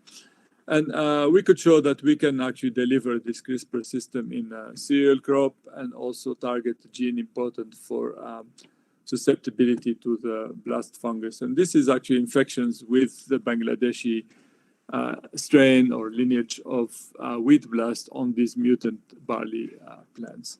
And as you can see, they look quite promising. And this is the gene we targeted here, is the so-called HMA gene. It's a gene that is known to be an effector target and known in rice to be important for susceptibility to the rice blast fungus. So we went on and did the same thing in wheat. In wheat, it's much more complicated. First of all, we have the three different genomes. So wheat is a hexaploid. So we have A, B, and D genomes. And in addition to that, a lot of gene families are expanded. So this HMA family, for example, in wheat is much more complex than it is in barley and other plants. And as you can see here, there are many copies, up to 7 copies in the A genome of this HMA gene. There's five copies in the B genomes and 4 copies in the D genome. So it's really tricky to know which genes to target. And it's also really tricky to know whether your mutants have actually have mutations in all of these genes or not, which may be essential for the system to work. So wheat is a lot more complicated. But as you can see here with the cartoon showing the scissors, we decided to target as many genes as possible with as few guide RNAs as possible. And then the genotyping is also complicated because now we have also a system where we have multiple copies of these genes. How do we genotype them? This wasn't actually simple because a lot of these genes are also related, so it's not easy to design primers that are specific to one region or another. And what we did here is we essentially decided to use sequencing, amplicon sequencing, where we actually amplify different fragments that overlap the regions we are targeting. So this can be the green bars here or the yellow bars, and then mix them all together and then do genome sequencing for each one of the mutants we have, and then determine whether we have mutations or not. So it's been really difficult to precisely genotype the mutants we have, but we could see that we have mutations. So we have been successful in introducing mutations in wheat. This is an example, a very straightforward example where we have 2 guide RNAs illustrated by those red scissors, which create this particular deletion. And you can see here from the sequences we recovered from that amplicon sequencing method that we did introduce this deletion in this particular variety. This is a case where it looks like we have a much larger deletion because the amplicon sequencing basically revealed the bigger deletion. We don't even have the sequences matching that guide RNA on the right side. And then this is a case where, again, it illustrates the complexity of wheat being a hexaploid, is that we have now a mixture of deletions that are targeted to that region and then bigger deletions. And it's really difficult, again, to sort them out, especially with the complex gene cluster like the HMA cluster. Nonetheless, we have, as you heard also from Tofazzal, we have completed now the screen of the 6,000 original lines and also these HMA-targeted mutants. We have some promising phenotypes, but we are still validating them. And I should also highlight that we got fantastic help from Mahmoud and Sanjoy, who came to visit the lab during that period and contributed tremendously to this screen and also to other projects in the lab. So we now are planning the next phase of screening the next generation of the most promising mutants we recovered, and hopefully we'll have some positive results to report. I should add that we got a bit delayed because of the restrictions due to the virus pandemic. So with that, I think I will finish here. So we have time for discussion. I just want to highlight this brief text that I wrote, actually, thanks to Tofazzal and his co-authors and co-editors who invited me to write the foreword for their recent book on CRISPR-Cas methods. And I want to emphasize this particular paragraph because it really means a lot to me. I really, as a scientist and as someone who grew up in a developing country, I really care a lot about making discoveries, fundamental discoveries, advancing our science, but I also care a lot about bringing new knowledge to developing countries and to the young people who are really the future. I mean, the students now in the audience, you are growing up with this technology. So I mean, I cannot even foresee how things will be in 20, 30 years when you will be in our positions and all the applications that will be possible then. This is a very new technology again. We're talking about just a few years, and the perspectives are just limitless. And so I want to highlight here the statement that my hope is that this book will guide a new generation of plant gene editors from all over the world. I hope it would inspire early career scientists, especially from developing countries like my own country, to embrace gene editing technology and forge their own path in this rapidly expanding area of genetics. So this is the future. So those of you who are now hearing about this technology and really growing up with it, this is a very exciting moment for you to be a biologist and to be a geneticist. And please do consider this technology. As an example, by the way, I want to mention this because when I was a PhD student, PCR was invented. And now it's a household name, isn't it? Because of everybody heard about PCR because that's what's being used for coronavirus diagnostics. So the future is bright, and we're really at the very beginning of the applications of these methodologies. So with that, I want to thank my many colleagues. I want to go back to this work we did back in 2016 and has been the foundation of a wonderful friendship with Tofazzal and with your country, Bangladesh, and many contributions from Bangladeshi local scientists, but also from others around the world who are listed here. And I also want to thank my team, Vlad Nekrasov, who now has his own lab in North Hampstead, doing actually gene editing in wheat, is the one who started back in 2013 the application of CRISPR to wheat, and then various members of my lab. In particular, I want to highlight the more recent ones, Diana, Adeline, and Torsten, who were involved in the wheat bioediting project. So thank you again for your attention, and I hope we have time for discussion. I'll stop presenting here. Thank you again. Thank you, Dr. Sophien Kamoun, for such a captivating presentation. That was a very brilliant presentation, and it was very inspiring as well. You're from a developing countries, as you said, and this will definitely inspire some of us to work with the CRISPR-Cas technology and the tools. Now I'd like to request Dr. Kitibuddin Alimullah, a scientist at the National Vice Research Institute of India in Cuttack. Dr. Mullah was the speaker of our first seminar, and I'd like to request Dr. Mullah to share a bit of his research and to talk a little bit about this seminar and to add to this conversation. So Dr. Mullah. Yeah, thank you, Sham. So it was wonderful from both the presentation.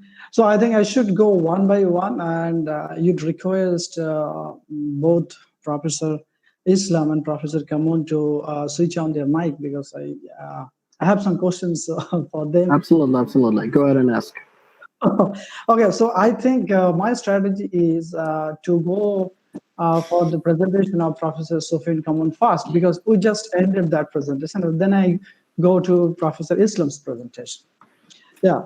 So Kamoun means Professor Kamoun. I was really looking forward to listen to you because we started genome editing much later than you have started back in 2013, and I now focus on base editing technology mainly to alter single nucleotide changes in the genome. And so it was wonderful to listen to you how you started with small deletion using two guides, and you also recovered a 53 kb deletion. That was wonderful, So a whole portion of genome could be deleted with that. So my question on that part, that have you seen any kind of genome replacement or inversion kind of things while you are screening for those mutants? Thank you again for your question, and the answer is in the particular mutant, the 53 kb mutations. It was not a clean 53 kb mutation. It was actually a combination of two events. First, a very big deletion, and then a smaller rearrangement next to it. So we have published this work. So I encourage you to look it up, and I can actually post the link in the chat. But I think the issue of structural variation is a very important one you're bringing. I think that's one that's difficult to study, and we've all been very focused on SNPs and effects like that are basically changes in the sequence, either SNPs or deletions. But it's clear now from multiple studies that also these perturbations caused by the Cas9 and the guide RNAs could actually result in structural variation, let's call it this way. So basically, mutational events that are not changes in sequence, but rather changes in the order of fragments or inversions or other types of.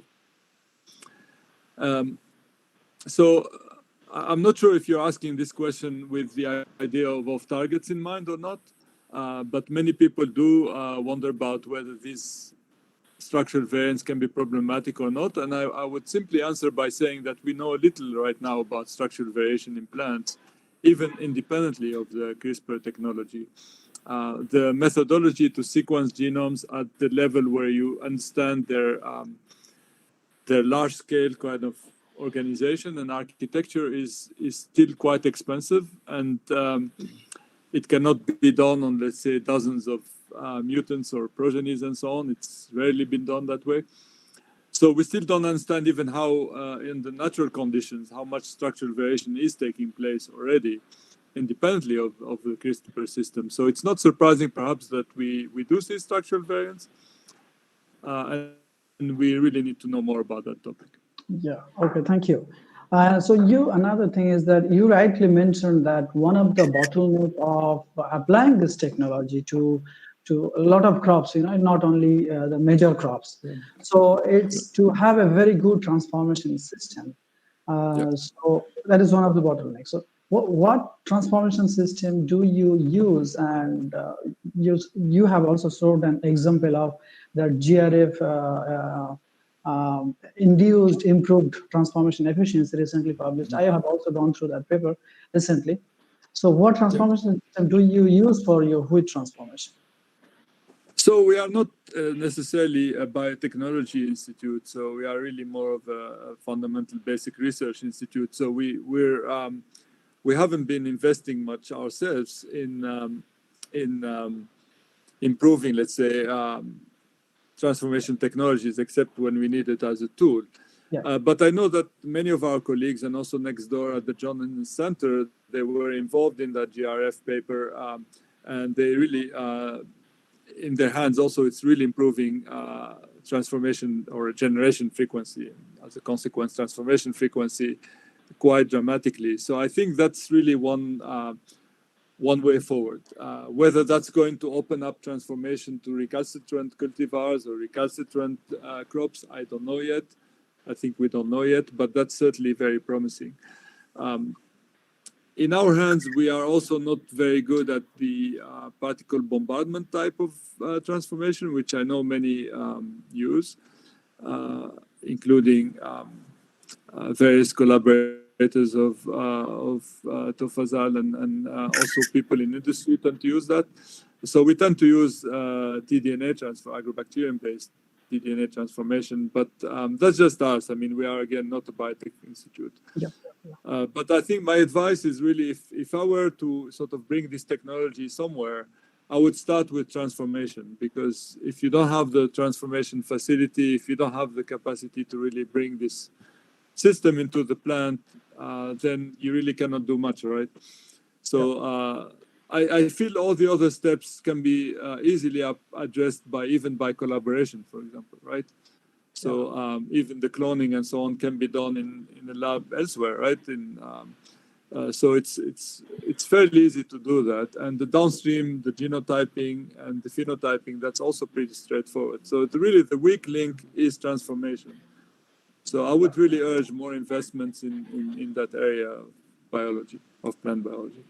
Yeah. Oh, yeah. It was. So I think that's the most. I think the take-home message from this presentation, maybe one of the take-home messages is that we should have a very, and we should invest more our time and effort on developing a good transformation system for all of the crops that we want to modify with these tools. And then coming to your last part of your presentation. Yeah, it was wonderful to learn the story of the wheat blast that started from the BMC biology paper that we published, both of you together. And then it took to you to develop a collaborative project, and that has been funded. And you have developed a lot of lines with this CRISPR. But I know, because I work on rice, and that's very easy compared to wheat. Rice is diploid, and it does not have that three-genome ABD. So I was wondering, so yes, you mentioned that you applied amplicon sequencing for your genotyping, but through amplicon sequencing, so how do you distinguish that this copy of this genome has been edited and the other copy has not been edited? Because that's just I want to know, because this is my curiosity. Yeah. Yeah, maybe we were naive and ambitious with tackling wheat. I mean, wheat is really something else. I mean, you mentioned rice, but we use barley, and barley is basically easy compared to wheat. It's the same situation. It's the diploid, and it's not complicated to really do the genotyping. So the answer to your question is, first of all, it's a case by case. So it depends on the gene you're targeting. So if you're targeting a single gene, first of all, there are genes that are not present even in 3 copies. So that makes life even easier. But if you have a gene that's present as a single gene, single copy in the 3 genomes, typically there are SNPs, there are polymorphisms that allow you to distinguish between the 3 homologs, as they call them, right? Then by sequencing, if you design your amplicons and your primers in the right way, then you will cover at least some sequences that are that allows you to at least start deducing perhaps which ones have been mutated and have been deleted. It's not straightforward, though. It's really not straightforward. So but I mean, if you want to be a little bit, maybe I'm going to answer your question from different angles. So I mean, the simple answer to your question is it's not easy.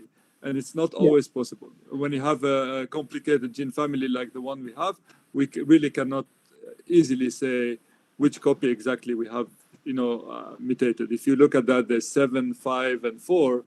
So actually you have 16 copies. And I cannot tell you with confidence which ones are actually mutated in which line. But to maybe step back and answer your question differently, perhaps the genotyping is not so critical. Maybe one should go straight to phenotyping. And when you have a positive phenotype, becomes almost like a combination between CRISPR and classical breeding. When you have a favorable phenotype, then you can go back and bother, and maybe in that case, you even sequence the whole genome of that line, So I think, and this is actually the approach we decided to take, because we realized that genotyping every one of those 6,000 lines is just not realistic, and it's not actually very useful, because you don't also necessarily know which mutation is going to be beneficial. In some cases, but in this case, we have very little knowledge about the system. This is really a hypothesis that the rice genes will have the same phenotypes in wheat, but that's a hypothesis, so we don't know precisely which mutation will do what. So in that case, we decided to alter the pipeline and go straight from the CRISPR transformation mutagenesis to phenotyping, and then take the positive lines and take them to further generations, hopefully find favorable phenotypes, and then focus on those lines to identify what mutations they carry. So that's an kind of an alteration of the classical pipeline. If you look at what we did with that tomelo, then it's very easy, because we have a single gene, it's tomato, there are only 2 copies. We want to make a knockout. That was not complicated to pick up the mutant and then phenotype it. But maybe in other cases, we can just straight go to phenotyping and worry about the genotyping afterwards. Yeah, I loved your this suggestion of this approach. First, you go to phenotype, and if you get a good and desired phenotype, then you analyze their genotype, that what genotype actually gives that phenotype. So I think Yeah. that was I can tell you actually a little bit an anecdote there, because my colleague Jonathan Jones next door, so he targeted at the very early days, he targeted this gene, maybe famous one you heard of, called DELA. I don't know if some of you know about DELA. So this is involved in gibberellin. And DELA is called DELA because it has this amino acid motif DELLA, right? Yeah. And so he targeted DELA in tomato with a single cut that is targeting actually that particular motif, so that region of DELLA. And when they did that transformation, one of the tomatoes, this is the Norman Borlaug gene, right? This is the green revolution gene that gives dwarf plants. So one of the mutants they found, when they transformed, they were looking at their tomatoes, and one plant was dwarf. So that's just like so they obviously picked up that plant, sequenced it, and turned out that plant had a 3 base pair deletion in the DELA motif. So it became actually DELA, not DELLA. And so that was basically normally knockout in that gene is actually not viable. So this was so sometimes phenotyping first. So in that case, that was phenotyping first, right? And sequencing after. So phenotyping first can be valuable. Sorry for adding that anecdote. No. It illustrates the point, I think. Yeah, I understand. So it was a treat to listen to you, Professor Sophien Kamoun. So on behalf of BD Science Porter, I thank you for your nice presentation, wonderful, and hope to listen to you again soon. And now coming to Professor Islam's presentation. So Islam's presentation was more about taking through the history of food security and how we are threatened in this climate change scenario to feed our ever-expanding population. In order to keep pace with this population, we need a new breeding technology. And Professor Islam rightly pointed out that CRISPR-Cas9 is one of that new breeding technology that could help us to develop climate-smart crops, to resist abiotic stress, to develop pathogen-resistant plants, and also to nutritionally modify plants, and also to, in order to feed the billions, also to domesticate orphan crops or wild relatives of the crops. So it was nice presentation from Professor Islam's, and then he focused on many. His presentation was like a packed presentation, of many aspects. So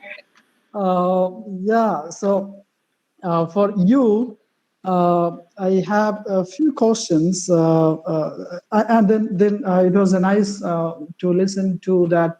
So another aspect important to detect a pathogen in its early infection stage. So you developed a collaboration with, I think, Iowa State University and Chinese scientists to develop a detection kit for wheat blast, and that was a wonderful development, obviously. And so my question regarding that is, what is the status to mass produce that strip, detection strip, for being used by a researcher or maybe farmers to detect that pathogen in their field? So what are the status in Bangladesh now? Excellent. Yes. Thank you very much, Dr. Mullah, for a nice question.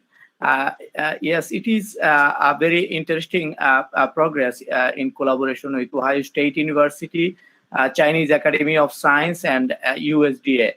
And what we are now negotiating with a company to make this, strip available for the practical use.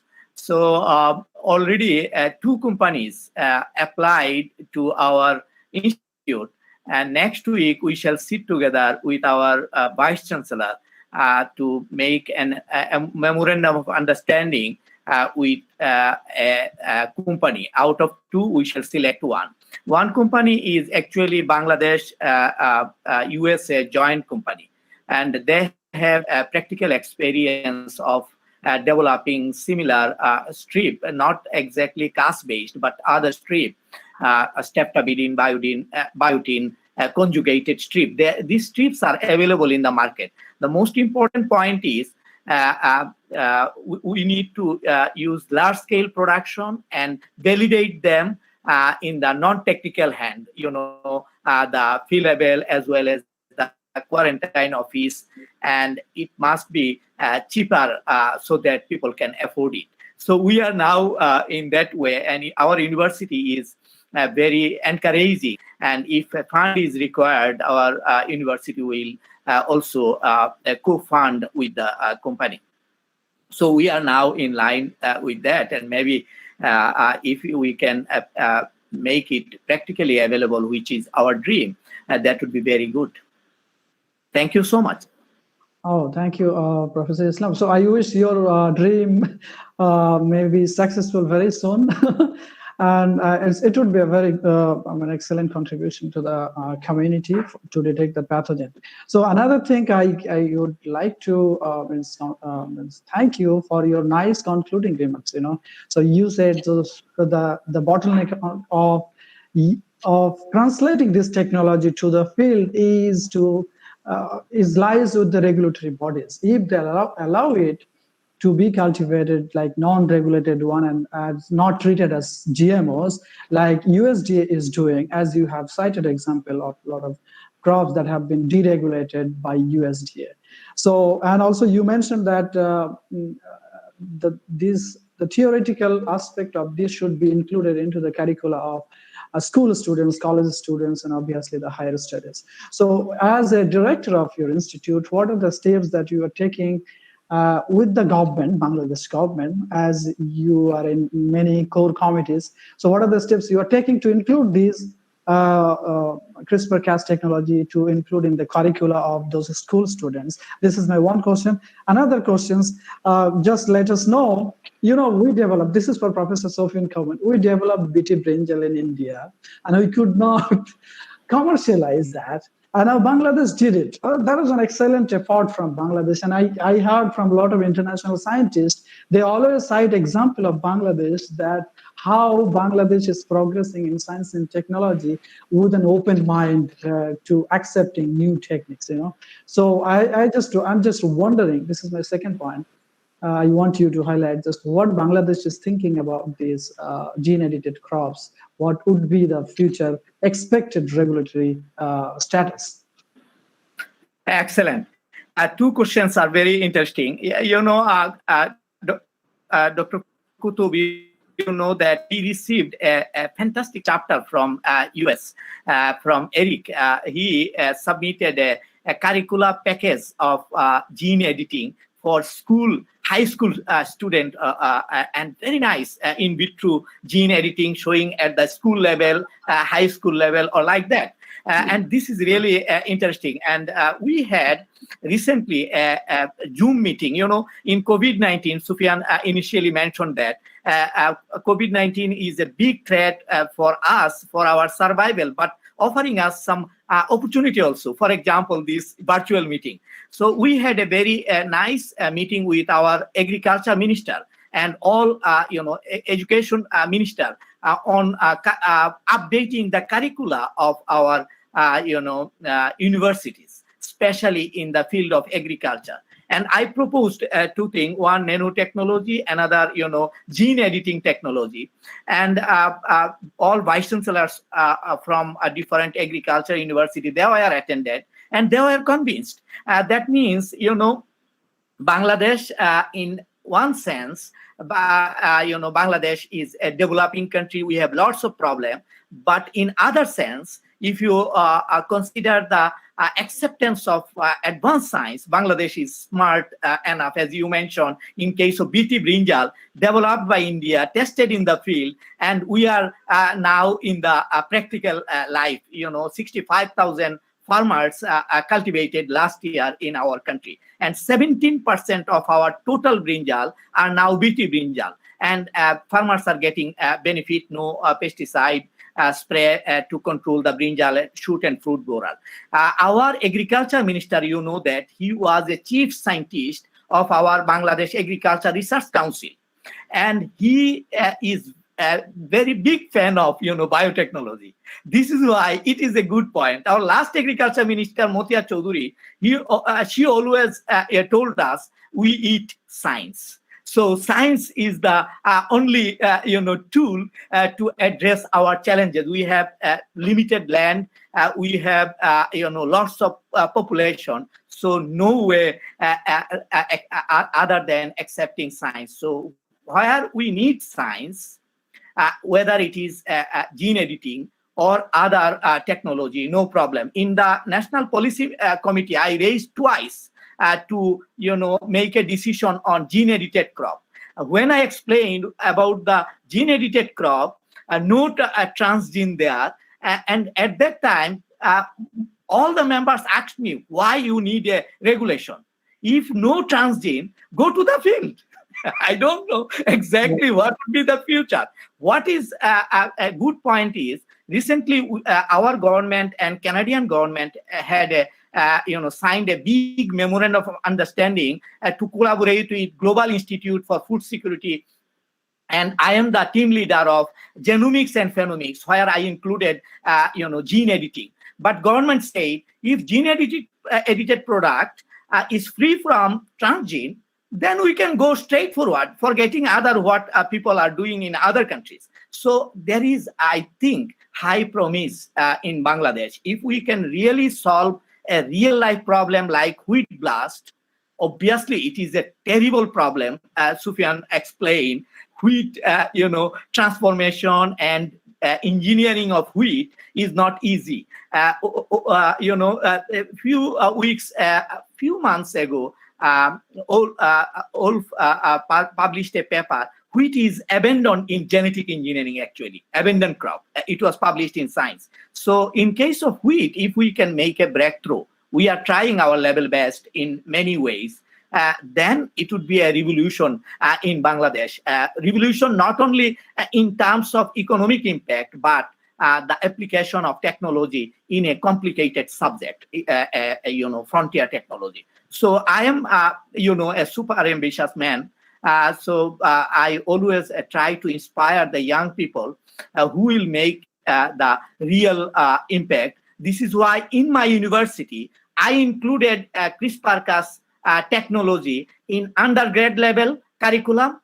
So our academic council approved it. I introduced a course at master's and PhD level. So trying our level best. I hope other university will follow it. Great to listen those development.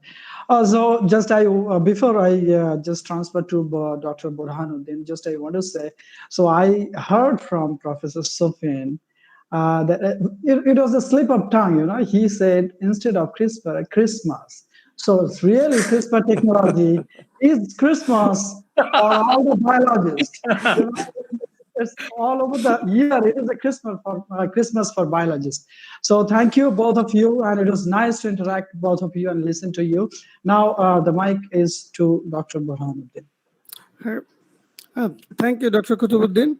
Can you hear me? Yes. You're audible, sir. Yeah.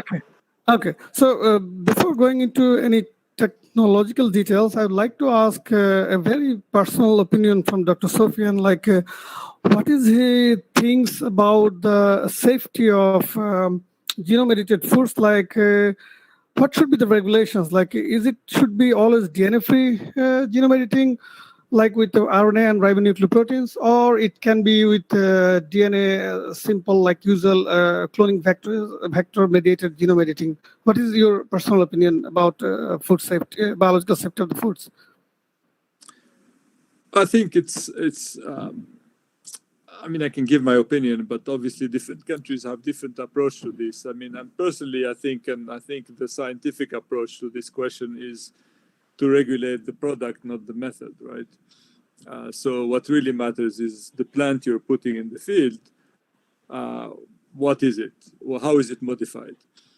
If it's a few base changes or a deletion or even a big deletion, that might be good, right? I mean, all these anti-GM people, all these people against transgenic technology, they've been telling us all these years that putting genes in the plant can be dangerous. So what if we remove 4 genes, like in our deletion there, that 50 kb deletion? Isn't that making the plant safer? You could argue that there's less chance that people will have allergic reaction to those 4 genes we removed, right? So I think more seriously, I think the key point, I think, is to regulate the plant and not the method. It really doesn't matter. I mean, how you reach the mutation, how you make it through breeding or through mutagenesis or through CRISPR. If that plant is safe, then it should be grown, right? So sorry, say again. Yeah, that's for sure. That's for sure. Like you want to see what's the end results. Yeah. But the thing is that with the normal transformation stuffs, there's a possibility that the foreign DNA can be incorporated irreversibly to your genome of the plants. So how will you address this concern? No, I mean, this is exactly what we did with that tomato study, and I can share the paper. In that case, that was through tDNA transformation, but because the tDNA was inserted in a different region of the genome than the MLO mutation, then in the next generation, this segregated out. And so we could quickly generate plants that don't have the tDNA but carry the favorable mutation. Yeah. So in plant biology, unlike, let's say, human biology, it's actually fairly straightforward to do these things, to basically segregate out the tDNA from the mutation, the favorable mutation. So in that case, again, if you're regulating the product, then that plant that doesn't have any tDNA left, and in that paper we actually sequenced the genome of that plant, of the mutant, and we showed that there was no agrobacterium DNA left in that particular plant. So this can be done. I mean, this is again different methods, different approaches. But again, I think if I'm a regulator and I'm a logical, rational, scientific-minded regulator, I would regulate the product. I would not regulate the method. Okay, thank you. So I think I encourage regulators to think that way. I don't know if there are any in the audience, but yeah. So so now I mean, the thing is that I have worked with the human cell lines. It's really like pretty straightforward. You have 2 copies of the genes, and even if it's cancer cells, it will have probably 3 copies. So my question is that in one of your slides, you have showed that there are multiple copies of genes in wheat. So have you tried any high throughput dot blot techniques to see whether any proteins is just removed, like protein injection methods, high throughput techniques? Have you tried, or is there any good antibody for that? Yeah, no, I mean, unfortunately, this is not like human systems, so we cannot just go and buy antibodies and this sort of things. But this is something we haven't done yet because we wanted to first identify the favorable lines and then analyze them in more detail. So at this stage, we haven't done that in this particular project. Okay. But maybe the irony here is, again, I'm going to answer your question a little differently. So the reason why wheat actually is a hexaploid is because those 3 genomes were actually brought together by humans, by breeding and by domestication of wheat. So wheat in itself is actually a very strange plant that does not exist in the wild. But those 3 genomes were actually hybridized by humans throughout domestication of wheat. So it is a wonderful plant, obviously, produces a lot of calories, has been critical to actually the fact that we have 7 billion people on this planet. But it's actually a freak of nature that's man-made. So that's an interesting aspect of it. I mean, so I have really very few experience with plant stuffs. The only thing I can remember during my study in master in Wageningen, where I did like inducible hairpin to knock down genes. I mean, what is your personal opinion in the cases where you have multiple copies of genes? Isn't it straightforward to have a hairpin which you can induce and then the RNA level goes down and protein level goes down, just only for the multiple copy problems?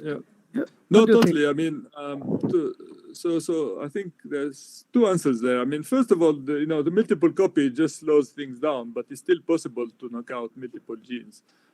It's, in fact, I think in many of the mutants we have, we think we deleted the whole cluster. So it's actually possible to just remove the whole thing, right? So it's not necessarily a big problem. But hairpin and gene silencing, as you know, RNAi was actually first discovered in plants. Sorry to our Nobel Prize that forgot about plant biology, but anyways, that's fine. So hairpins and gene silencing in general are used a lot in plant biology. A problem with commercializing, I think, crops with hairpin and with silencing is, first of all, they are viewed as transgenic, as GM. So there is that resistance against using transgenics in agriculture. And second of all, sometimes there are problems with stability. So they are sometimes, they do revert back, or the effect reduces over time or something like that. And so that's the second issue. So, but there are I mean, this is another approach to knock down genes. And as you mentioned, precisely why we have many projects where we like to use gene silencing or hairpin or virus-induced and so on. I think there was actually a question in the chat. We don't have time to answer all the questions, but there was a question about how it compares to gene silencing. Well, this is exactly one advantage of gene silencing, is you could target multiple genes at one go. Okay, so thanks, Dr. Sophien. I'd not hold you for long. I think people also want to ask a lot of questions. I have one last question for Dr. Islam. Dr. Islam? Okay. Yes. Okay. So, I mean, since I have seen that you have developed this kit for detecting fungus, so you know the Dr. Frank Zhang's lab had developed the Sherlock's. It's like a very straightforward technique. Have you anything in your mind that you want to try, at least in our country, to detect the coronavirus with the Sherlock techniques? Coronavirus dangerous. I am confined to my house. I'm really afraid of it, because the reaction of coronavirus in different person is different. We don't know its biology. Two of my friends, they were killed by coronavirus. And in our country, to handle coronavirus, we require a laboratory biosafety level 4 or like that. So in our institute, we are not yet thinking to handle the coronavirus at all, because we are mainly focusing plant and microorganism. But Sherlock technique already been established. We can introduce it into Bangladesh, because some companies already scaled up it. And if our government approve it, then it could be used in Bangladesh. Lots of other, diagnostic tools, rapid diagnostic tools have been developed for coronavirus. Yeah, I am completely agree with you that it's really hard to handle with the virus. But I mean, in the paper that they say that if you just put some virus neutralizing media and then put it outside in the lab, then you can really use it for detection. It can be used in our established coronavirus testing laboratories, because we have now more than 100 coronavirus testing laboratory nationwide. So if government approve it, then it would be no problem to use it, because it is now commercially available. I followed that discovery. I mean, yeah, of course, because since you have, you can pursue people. I mean, it has the rapid nature of the protein-based kits, but it is nuclear amplification kits. So I think it's really amazing if we can implement it here in our country. Of course, thank you for the fungal detection kit that you developed. Congratulations again. And I mean, of course, I think it's really time for us now to think about, even if we cannot do the basic molecular stuffs in our country, but at least we can invest so that we can employ or you can exploit some techniques that other people developed in our country by investing some money. Thanks everyone for nice talks. Thanks Dr. Islam for nice presentation, and thanks Sophien Kamoun for really very enlightening sessions. Thanks everyone for inviting me as well. I want to add one point. Dr. Sufyan and Mullah. Dr. Mullah both are experienced enough in application of CRISPR-Cas technique in plants.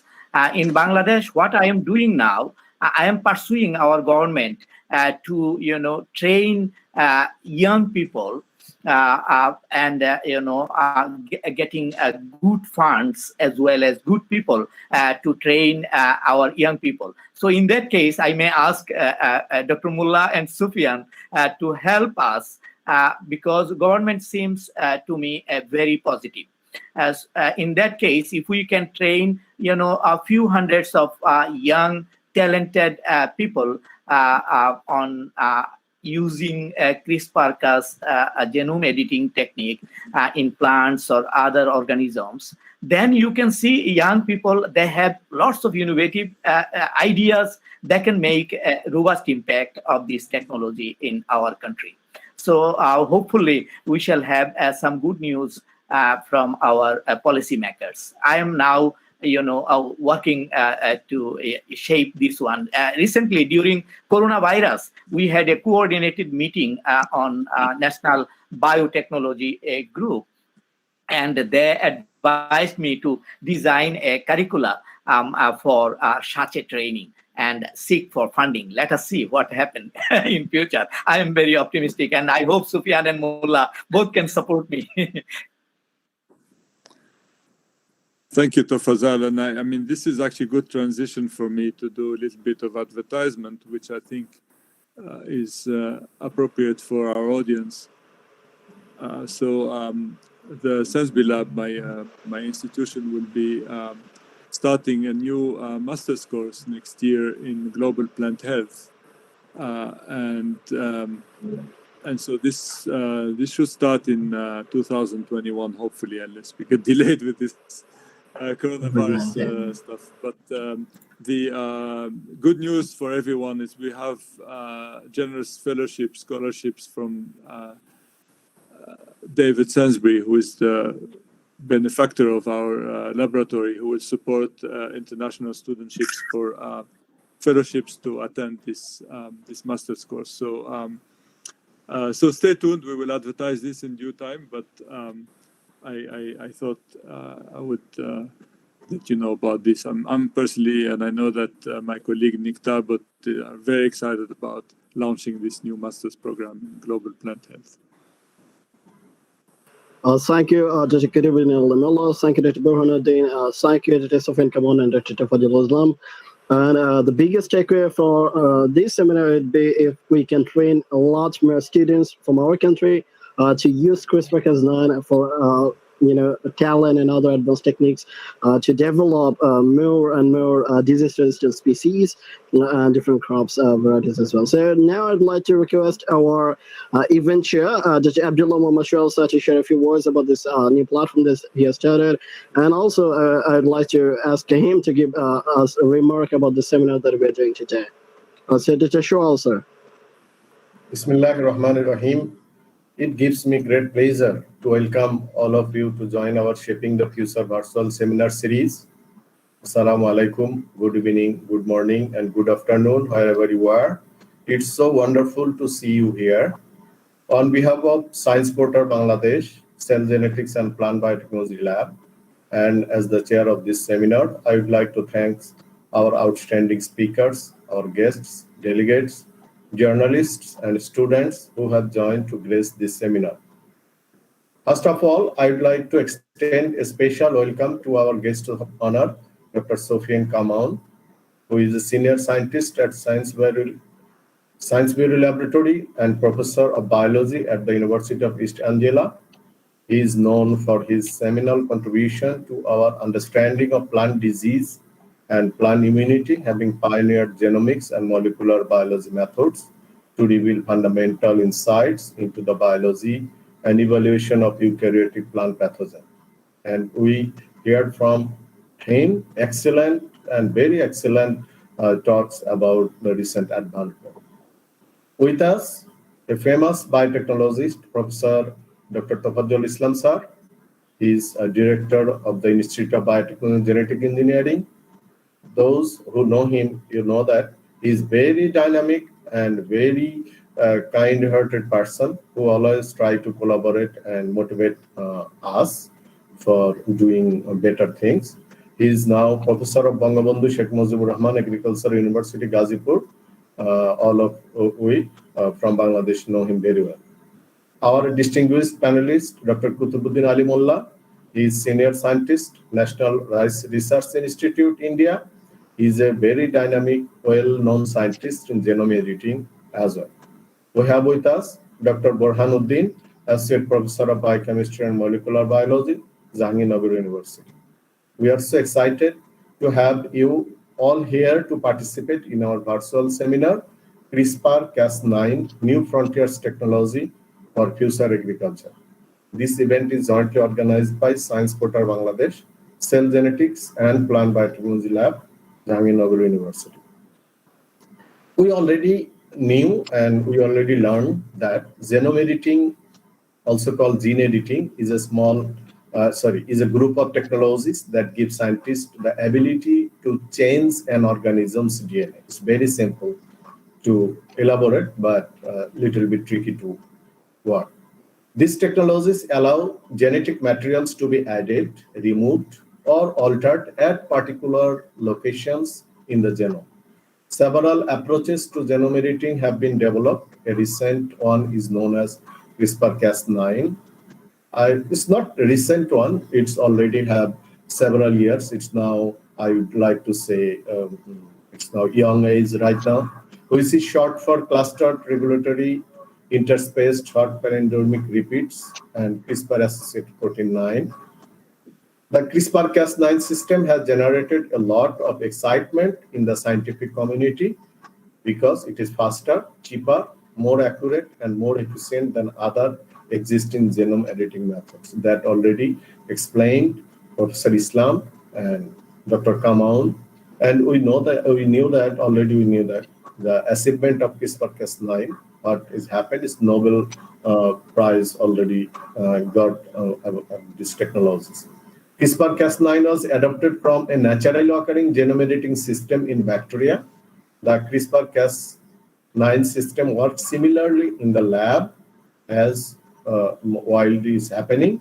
Researchers create a small piece of RNA with a short guide sequence that binds to a specific target sequence of DNA in genome. Genome editing is of great interest in the improvement of crops and other plants, prevention and treatment of human disease. Currently, most research on genome editing is done to diagnose and understand diseases using cell and animal models, beside the plant models. Scientists are still working to determine whether this approach is safe and effective for use in humans and the environment. Science Portal Bangladesh is trying to reach general people with the solution by cutting-edge technologies. I would rather say cutting-edge toolkits that Professor Tofazzal Islam already teaches us in a simple and easy to understand way. To fulfill one of our challenges is to develop genome editing as a frugal science and also citizen science. We really appreciate your kind help and extended hand to Science Portal Bangladesh from Professor Islam, Professor Sophien, and Dr. Mullah to reach our goal. We really want to reach general people in their own language to explain them what is CRISPR and how this revolutionary technology will help us in future for food or feed in other way. I would like to thank our members, sponsors, well-wishers, and all those who have given their active support to organize this seminar. This seminar will add extra values to our ongoing activities during the COVID-19 pandemic, when most academic activities are suspended. I hope that today inspires ideas and discussion around the ways that we can secure the food for the lives now and the future. Thank you again to everyone for being supportive of the Science Portal Bangladesh platform. And I hope that you will follow us to have more exciting and enriching academic sessions in the coming days. Thank you. Now, I would like to start this most exciting QA session. I have several questions with my hand, and the rest of the question, Sam will help to address. First question to Professor Islam, sir. Sir, are you? Yes, I am hearing. Sir, the question is how CRISPR should be used. Actually, the questionnaire should be used in Bangladesh perspective. That means I think he or she may be asked in which way we can safely use this technique. So, would you please address this issue? Yes, CRISPR is, its application is versatile. It is a toolkit, can be used bioediting of any organism. But obviously, we should not start it editing of human germline or like that, because it is not our priority area. Our priority area is, to ensure the food and nutritional security. This is really a big challenging issue for Bangladesh, and our Prime Minister, she told we should not keep inches of land uncultivated or like that, because land is very scarce. In that case, CRISPR, I think, should get top priority to use in agriculture for developing climate smart crop variety. But it should not be limited there only. But we can do lots of basic research in microbiology and other using the cell line or others. So CRISPR, I am dreaming to see CRISPR in every biology lab, and young people will use it. And it is an emerging technology, not yet matured enough. Always it is changing. So CRISPR, I want to see it everywhere. We need to introduce CRISPR in our curricula at even secondary school level, university, undergrad, all biology level. And in that case, like Professor Suhail and other, people who are leading biotechnology and biology, you have to, make it a popular topic and convince the policymaker so that we can achieve this dream. And obviously, I, as a fan of this technology, I believe it has a big power to make a change in our society, which we are expecting. Yes, sir. Science Portal Bangladesh is really is very much keen to work on that, because we'd like to reach general people. I mean, not only academicians, but general peoples like farmers, like day laborers, and end users about this technology. So we would like to go to them, and we will design our own way to convince them about this technology. And we would like to engage with this technology, some innovations and implications that will definitely help us in future to adopt those technology very easily, crossing the all hurdles, I believe, like awareness program or some sorts of teaching learning programs, or some sorts of one-to-one take-home message, or such types of program. And in that case, definitely we will seek your kind help, as well as Professor Professor Suhail, I want to add one point. In 2016, when I faced a big, crowd of our agriculturist policymakers, they asked me, how can we solve the problem of wheat blast? Because you figure out what is it that is the origin of the pathogen, but how can we solve it? Then Sufyan, actually, I had a very good discussion with Sufyan. Sufyan told me CRISPR could be a tool. And at that time, I didn't know much about the CRISPR. And I explained about the CRISPR. And there were, lots of international people from international bodies like USDA, FAO, and many others. And all were pinned off silent. Didn't ask me any question how it is possible or like that. And finally, our chairman of Bangladesh Agriculture Research Council, she told us that it seems like CRISPR a blue sky for Bangladesh. But, at that time, they didn't offer me funding. Sufyan and Nick, they managed funding from the BBSRC. But just after having that fund, Bangladesh Agriculture Research Council invited me to submit a project on CRISPR to offer me the funding. That means when you, discuss in a way your idea so that they can and convince them, then it would be nice. So after 2016, I traveled almost all big universities in Bangladesh, including your Jahangirnagar University, to talk about the CRISPR. What is it? But now I believe it is a nice ground to work and to start work in our every laboratory. Even in vitro, we can do the gene editing. I shall share with you some, protocol. Maybe in vitro, in the practical class, you can train undergrad student to do, bacterial gene editing or other in vitro DNA cut or, mutagenesis and other things. So let us work together and hopefully we can make a big change. It is obvious to you because all the, senior people, they didn't know it in their curriculum. It was not included as it is an emerging technology. Young people, especially who are attending in this program and especially, science portal, you can make a big change. Thank you, sir. Thank you so much. Thank you, sir. Next question to Professor Kamoun, sir. What are the areas beyond susceptible gene editing for developing disease-tolerant variety?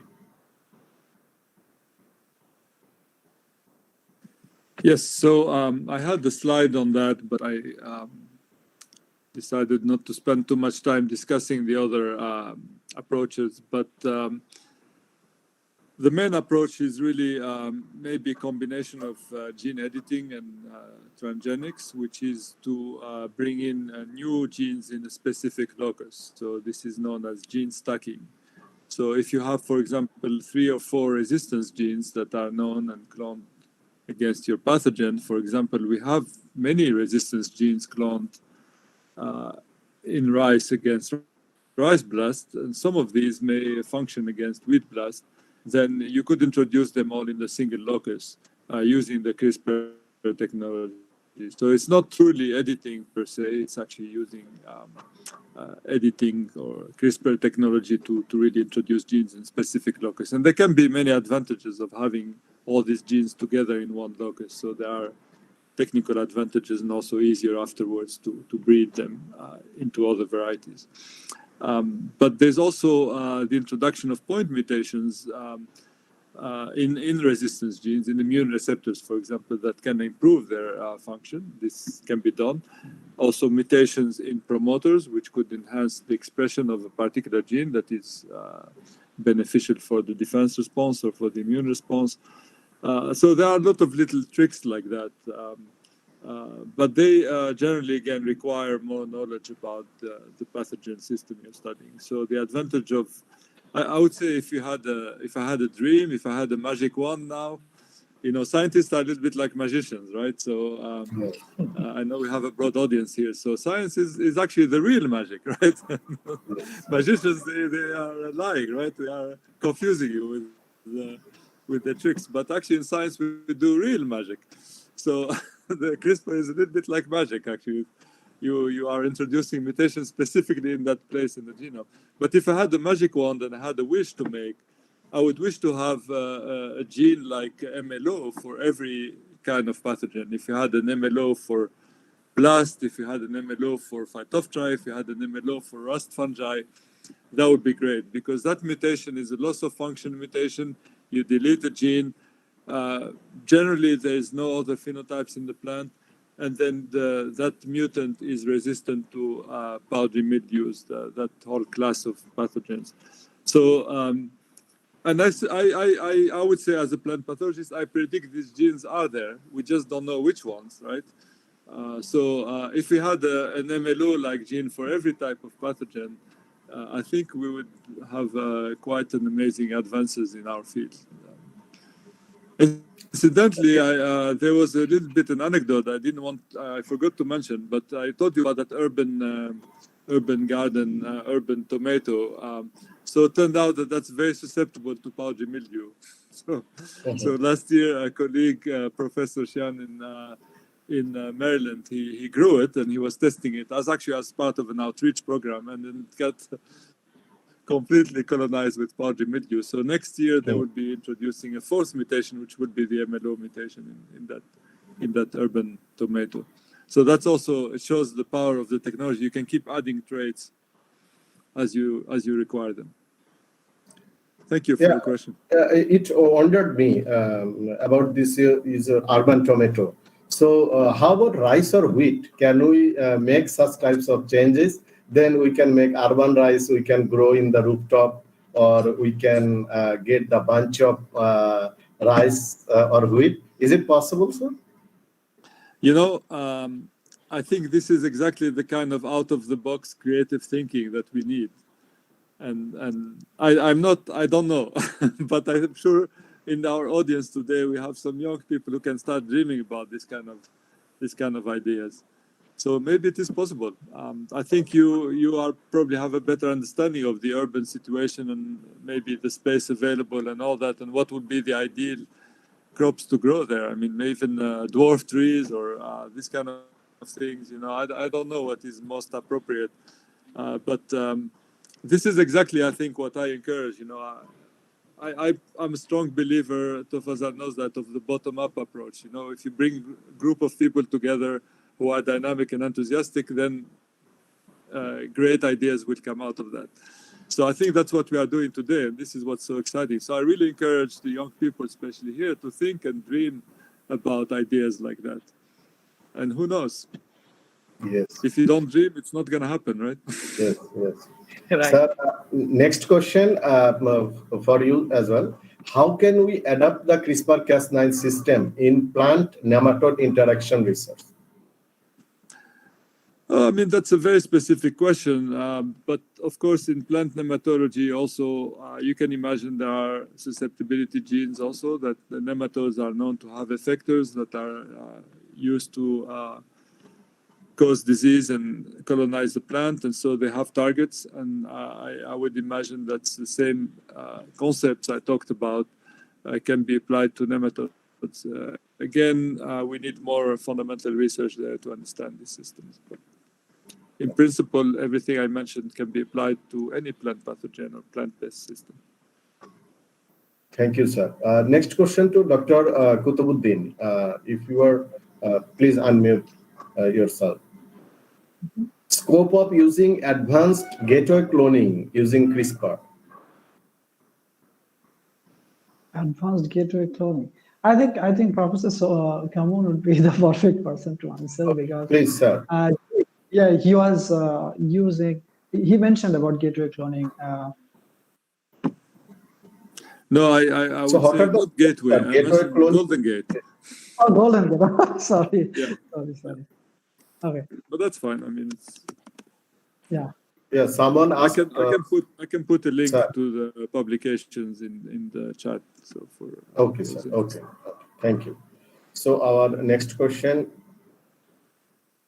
again, with rice, maybe Kutabuddin, you can answer this one. What is the status for the development of disease-resistance rice variety by using CRISPR-Cas9 technology? So if I want to mention one very distinct example that also goes with the line that Professor Kamoun discussed in his presentation, that is susceptibility gene editing.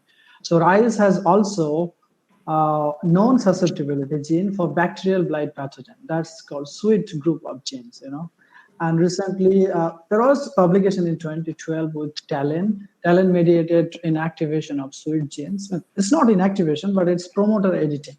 Because bacteria secrete a protein that's called tail protein, and that binds with the promoter of that SWIT gene to express highly that SWIT gene. And the product of that expression is actually being used by the pathogen to better colonize the rice plant. Okay, so if we can just interrupt that interaction of tail protein with the promoter sequence of SWIT genes of rice, then we could grow, we could develop a resistant plant. So that has been also utilized, that approach by CRISPR-Cas9 recently in Nature Biotech last year in 2019. Ricardo Oliva, and it is an international collaboration. They published a paper and developed broad spectrum bacterial blight resistant rice varieties using CRISPR-Cas9. So they targeted SWIT11, SWIT13, and SWIT14. And all promoters have been edited, and they generated that line, and that showed excellent level of broad spectrum resistance against African isolates, again Asian isolates.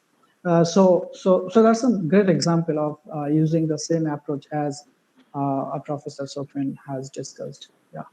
So I can also share that publication link in the chat box. Yeah. Already Ricardo Oliva paper have been posted by Professor Sophien Kamoun. Thank you. And a little bit of pride there, because Ricardo Oliva was a postdoc in my lab before he moved to Erie. So I'm very proud of him and his success. Okay. He's my son. Next question to Professor Islam, sir. Yes. This is practical question for Bangladeshi students. What kind of resources, computational and wet lab facilities are required to implement the CRISPR-Cas9 for the crop development, particularly disease resistance or other crop development program? Facilities for CRISPR-Cas actually not too much is required, but I guess you have most important is your target should be specific and basic knowledge. If you have, then a modest biotechnology lab is okay. As Dr. Mullah mentioned, transformation protocol. This is also critical. So in case of transformation of your target crop, the protocol needs to be established, and tissue culture or other ways that you must have such facilities. PCR obviously you have, and I think not too much facilities is required for starting the job. Okay. Thank you. You have, for example, disease resistance. So in that case, you need to have, culture facilities for the pathogen, as well as the incubator for doing the disease resistance assay. In that case, Sufyan's idea is very smart. You do not need to have everything in a single lab. The smart idea in doing any biotechnological job and facing any challenge, to collaborate with several labs. For example, in our case, we collaborate with plant pathology lab, because plant pathologists, they know how to handle the microorganism and do the pathological work, test the transformants or like that. So if you want to do all in a lab, even in case of disease resistance, you need lots of things. But if you have an interdisciplinary, collaborative job with several labs, so several experts can complement their experiences and expertise, as well as share the facilities. For example, in determination of wheat, genetic identity of wheat blast fungus. Sufyan, you can remember how many people, some people in the field collecting the sample or like that. So you have seen 31 people engaged in a paper, and within weeks we showed the result, and it was super fast. And within 3 or 4 months, you have seen the published paper. No funding, no project. So idea is most important, I think. Rather than arranging all the big equipments in a lab at first, and then you think to start something. Start something with whatever you have now, and communicate with other groups who have other facilities to complement with you. Then we okay, sir. Let's make some business, sir. Like in my lab, we have well-established tissue culture facilities, and we have a very nice rice tissue culture regeneration and acclimatization systems we developed, and all sorts of tissue culture facilities we have, monocot and dicot systems both, and we can have experts, including myself, transfer. How can I collaborate with you, sir? Because I don't have... Excellent. You can collaborate with us, because in case of tissue culture, our lab is not powerful enough. We have tissue culture lab, but what can you do? You can use our facilities. We have Illumina sequencing platform, real-time PCR, gene gun, all other things. So it is easy to make a breeze, because Jahangirnagar University and Bangabandhu, Sheikh Mujibur Rahman Agriculture University not so far. So we can divide our job, and if you have a good idea, and if it is nationally a priority topic, funding would be, I'm sure, no problem.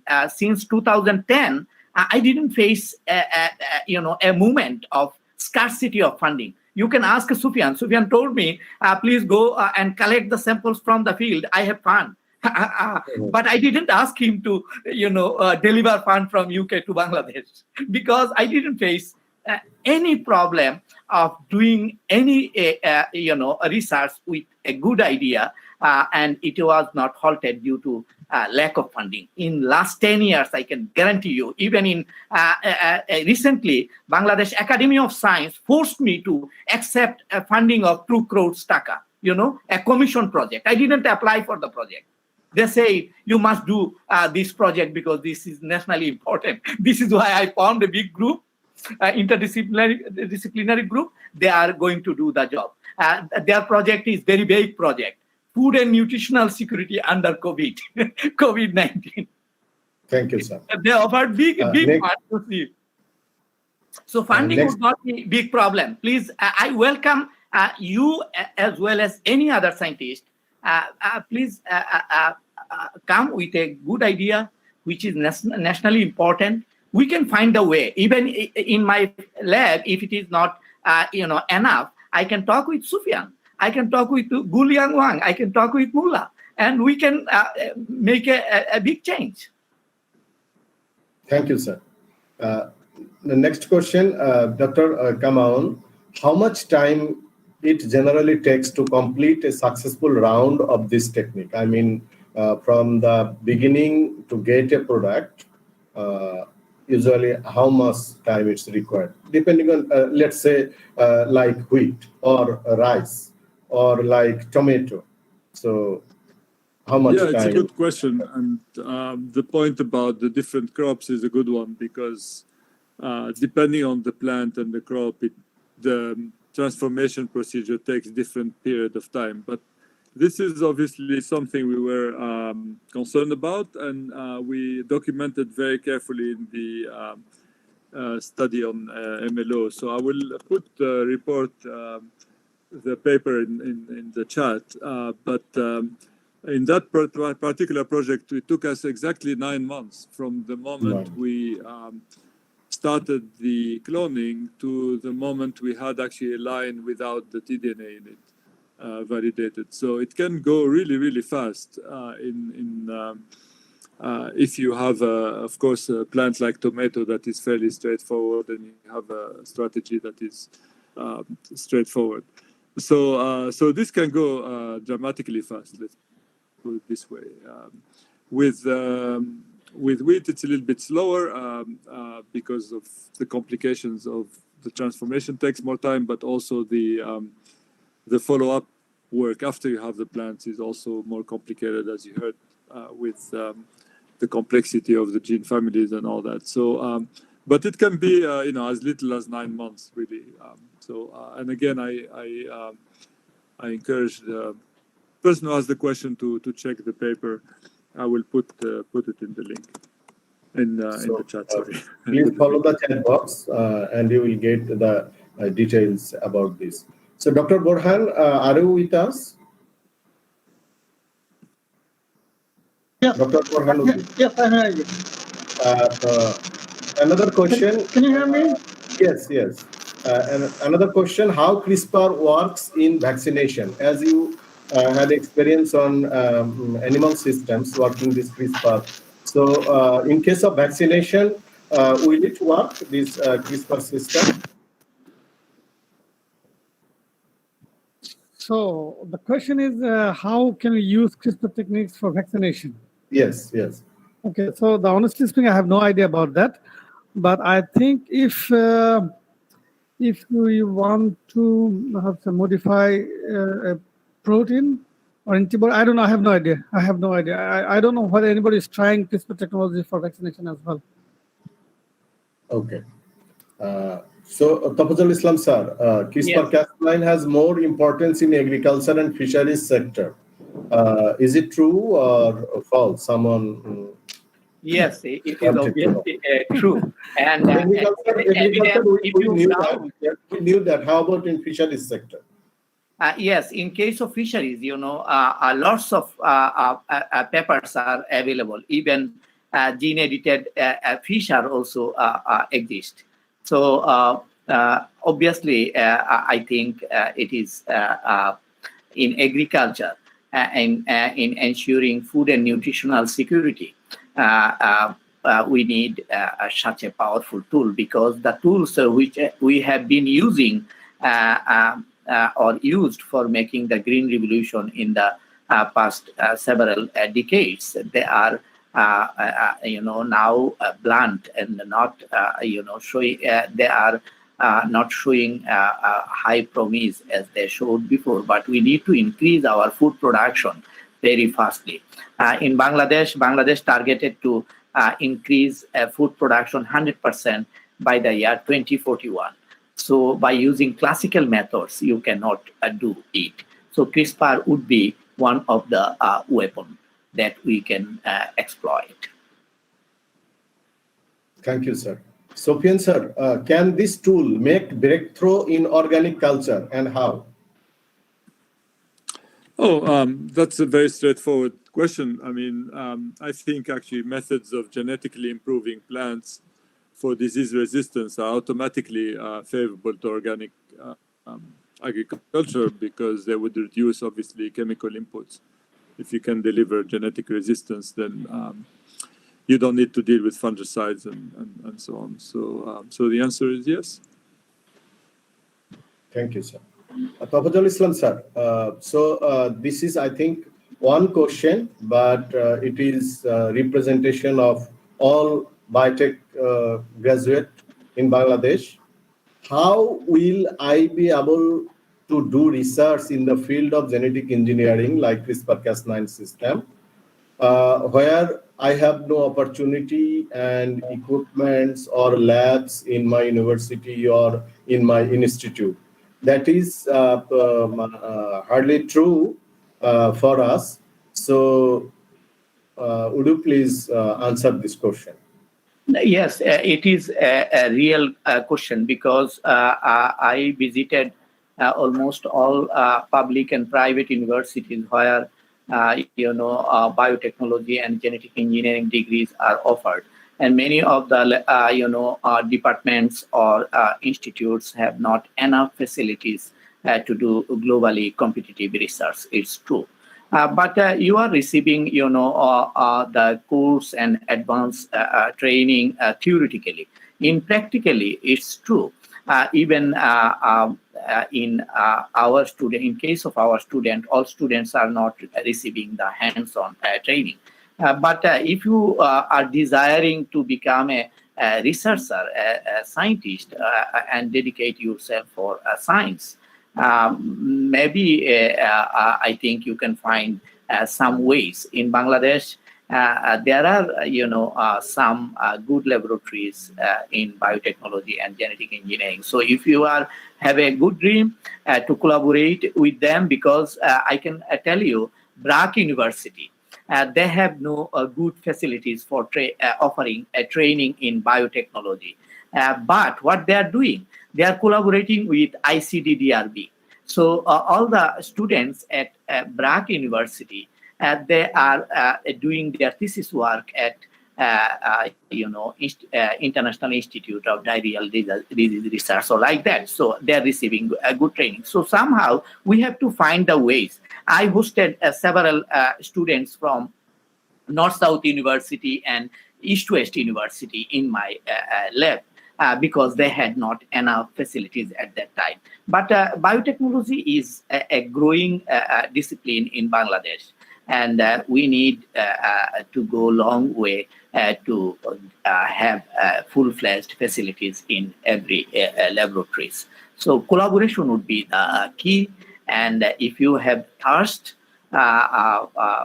for doing basic research or making breakthrough in any topic, you need to contact with the right person. There are several people who are supporting the young people in Bangladesh, and many of our graduates also moving to other countries to get advanced training, doing masters or PhD, and then coming back home like that. So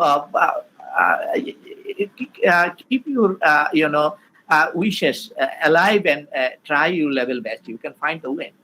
And I welcome if someone wishes to visit my laboratory and wants to do something meaningful. Obviously, our team will welcome. Sir, may I add something? As you are working hard, curriculums and other ways, improvement of curriculum and other ways. So, sir, would you please try for an umbrella fund to capacity building biotechnology and genetic engineering labs, at least 10 or 15 labs within 2-3 years in Bangladesh, and I'd like to be with you in that ambitious project. So our students, what you are saying, this going outside or getting theoretical, actually they are getting disappointed because that was not their goal. They wanted to learn by their own hand in their mother institute. So even though they would like to go away, but if they can avail their chances in their own institute, it would be very good for them.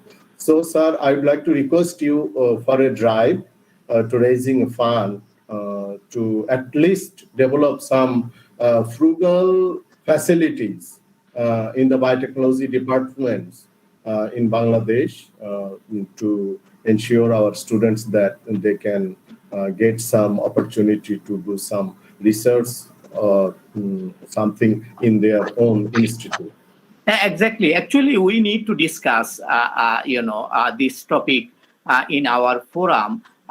For example, 20 labs, that means from 20 universities can jointly support a project to, our planning ministry, Yes, to, enhance the capacity of basic, facilities of the laboratories. This is one way. Another way is you can make a small project, less than 50 crore taka from your department and submit through your university to the planning. And it does not require, ECNEC meeting or like that. And there is a high chance if you can convince your vice chancellor to get the fund. For example, recently we got 1.2 million US dollar funding from our core government funding.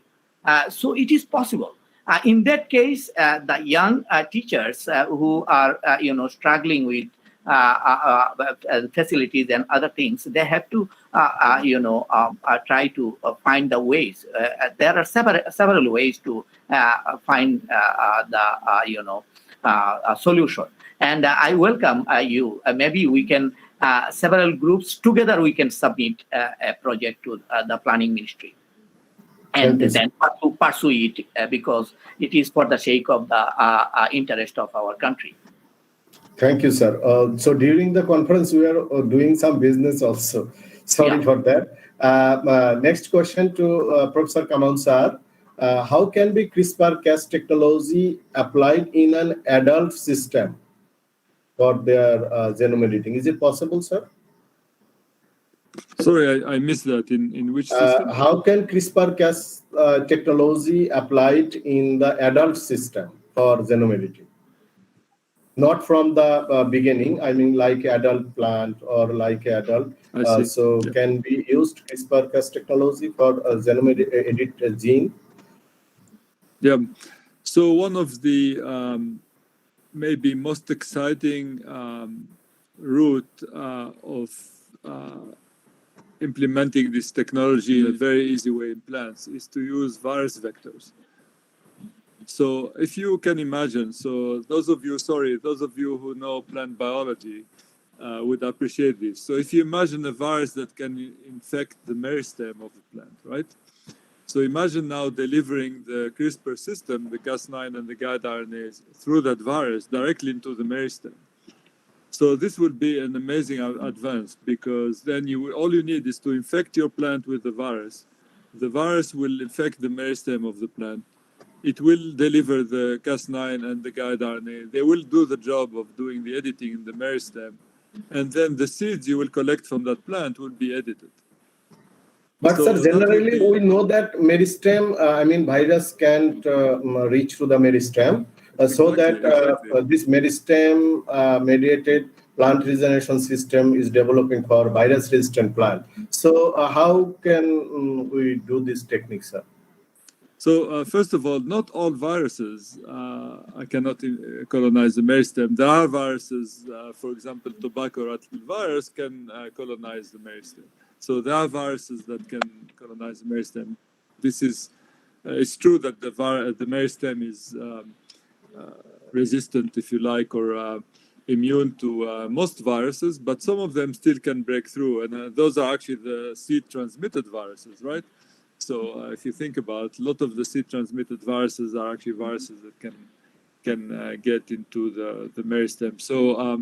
So the trick there is to use some of those viruses. I know the tobacco rattle virus is the most promising one to use for this method. But the problem is that these viruses, like tobacco rattle virus, TRV, is not a very good vector, and it's limited in the kind of size of gene you can clone in it. So there's some excitement now into some new variants, not Cas9, but new CRISPR enzymes that are actually smaller. And so those smaller genes may actually work better in these virus vectors. So you see, again, the possibilities are limitless. We're really at the beginning. So, but if you imagine having, again, a virus-delivered meristem editing, this will completely change agriculture, right? Because now you inoculate your plant with this virus, you collect the seeds, and your seeds are actually a collection of targeted mutants, which will be absolutely fantastic, right? So far, do we have any results on it, or it's still ongoing? As far as I haven't seen some conclusive results. I think a lot of people are trying, and there are various papers describing various steps, but it's not yet a routine application. So, Dr. Kutubuddin, do you know about this? I think, I read some papers. So I would recommend going through the publication of Professor Daniel Boytes from University of Minnesota. So they are trying of using this virus-mediated transformations.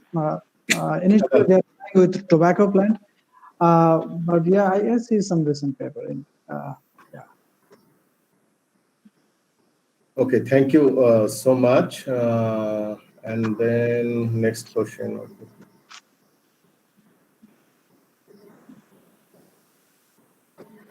Sir, Tofazzal sir. Yes.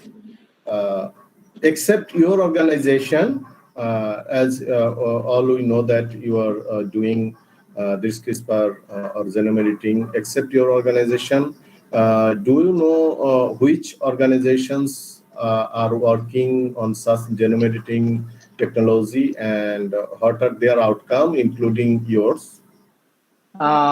Actually, at Dhaka University, Professor Jaba Islam Shiraz, she is doing some basic work on, validating the salinity tolerant genes by using, implanta in rice, implanta CRISPR. She told me recently in a meeting, and she is using there. Bangladesh Rice Research Institute, one scientist, Dr. Horendro, he received a training in China, and they started a project. In our case, also, we are at the beginning stage in rice. We started a project to edit our some very high yielding variety to make them aromatic by changing the BDH2 gene, mutating that gene or like that. So we are also at the beginning. Actually, the coronavirus really affected us to receive some reagents, chemicals, as well as some constructs from other collaborators. This is why a bit slow down, but we are moving on. And in case of wheat blast, you have received the information from Sophien. Wheat is really a complicated crop, but we are not giving up.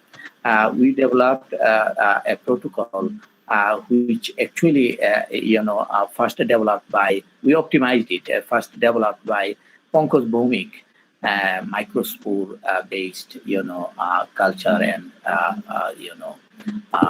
delivering the CRISPR system into the microspore and then do the transformation. So we are obviously at the beginning stage, not big, result yet. And we have also started some work on bacteria, fish pathogenic bacteria. So hopefully we shall proceed on. But the coronavirus is really a big threat, and restricting some of our workers not to participate in the lab. 4 members are now working in the lab during the coronavirus. All our universities are closed for indefinite period of time. Yes, sir. Thank you so much for answering all of those questions. Sam, do you have more questions from these live channels? Most of the questions were actually answered by Dr. Islam, sir. And also in the presentation, we don't have a lot of questions remaining. Someone asked that they have to use CRISPR technology in peanut plants. Is it possible mutant plant screening T1 generation or T2 generation, something like that? I guess it was not answered, or it was in the chat box. I don't quite make up what they try to say. It was from YouTube chat. So we will try to answer all the questions later on in a PDF format. So we will try to compile everything that was put together in the seminar, and we will try to distribute a PDF version from our side. So I guess we don't have a lot of questions remaining. It's been like 3 hours and 16 minutes. We are doing it, and it was very captivating indeed, and we were greatly benefited from your presentations, and we love talking to you guys, and you were inspiring. Thank you so much. Yep. Do you have any more questions? I think no more questions. If audience can ask anything, please unmute yourself and ask your question, please. If you have any question, audience, please.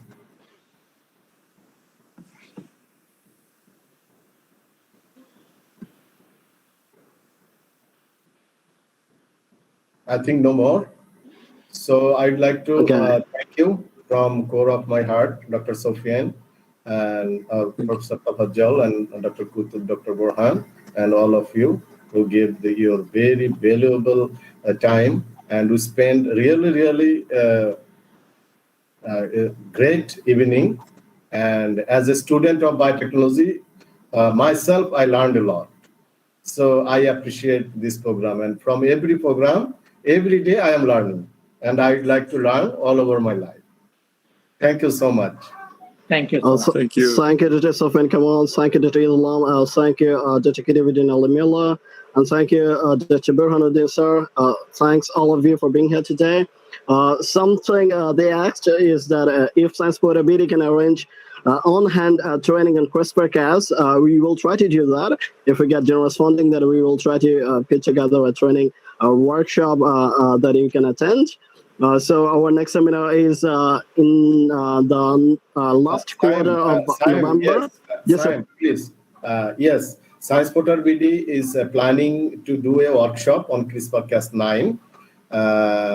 It's really, we are trying to collaborate some Indian companies. And I have asked Dr. Mullah already that on session he will conduct.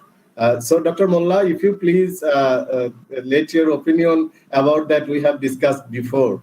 And Tofazzal Islam sir here, so I would like to request him as well for conducting a session. And Dr. Sophien as well. Thank you. Who would go first? Yeah, Kutubuddin Mullah, please, you go first, because I already officially I told this thing. Yeah, I think that would be a great chance to share the knowledge. You know, it's not share the knowledge. When you teach someone and you get prepared yourself, it's better than what you are. Okay, so that's a learning experience, and I would love to conduct a session, and I would join with other experts also. Thank you, Tofazzal Islam sir. Yes, obviously, we need to promote this, how to say, technology, and to train our young people. So the more we shall interact, discuss in depth, it is very important. And I am advocating, nationally also, to arrange a series of workshops, a bit longer period of workshop, hands-on training or like that. So before we are, experienced enough, I cannot invite people in my laboratory for a series of workshops. But I have a plan to organize series of, workshop to deliver hands-on training in our Global Institute of Food Security, Canada and Bangladesh joint project.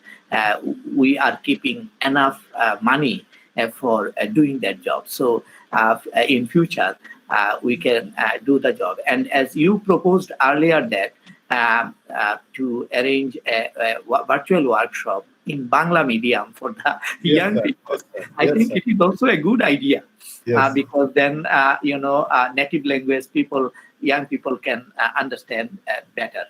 And I will be with you. Thank you, sir. Whenever you need, please knock me.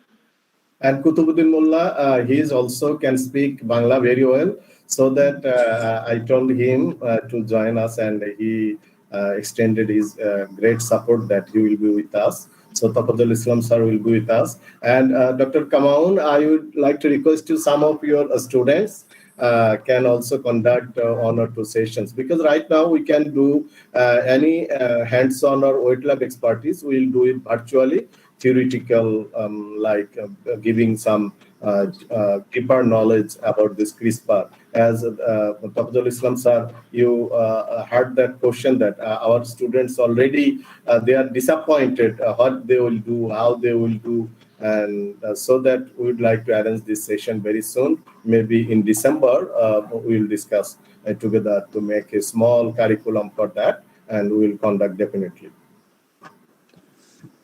It would be my pleasure to do so. I'm sorry, my Bangla is not very good. But, No, sir, it's okay. We will translate, sir. No problem. I would love to help. Google will help you to translate from English to Bangla. Very good. But I just put in the chat also I want to point out to the Grow More Foundation. So I really recommend you approach them, and I will also tell them about your activities. But the Grow More Foundation is aiming at bringing CRISPR technology to developing countries, and I'm sure they can help out also by providing kits to the students and this sort of things. And I've been supporting their activities, which are really aligned with what we want to achieve here. Thank you, sir. Thank you so much. And we'd like to conclude right now. Saim, do we have any announcement? Our next seminar is in the last quarter of November. That is coming in from November 20 to November 13th. So stay tuned for that seminar, and you can like and follow our official Facebook page at abby.com/SainsburyBD, and you will get the updates here. And we will do the workshop as well, as you know from today's discussion, that we will try to put together a workshop. And we wish all of you good luck, and thanks all of you for your time. Have a great day. Bye-bye. Thank you so much. Thank you, sir.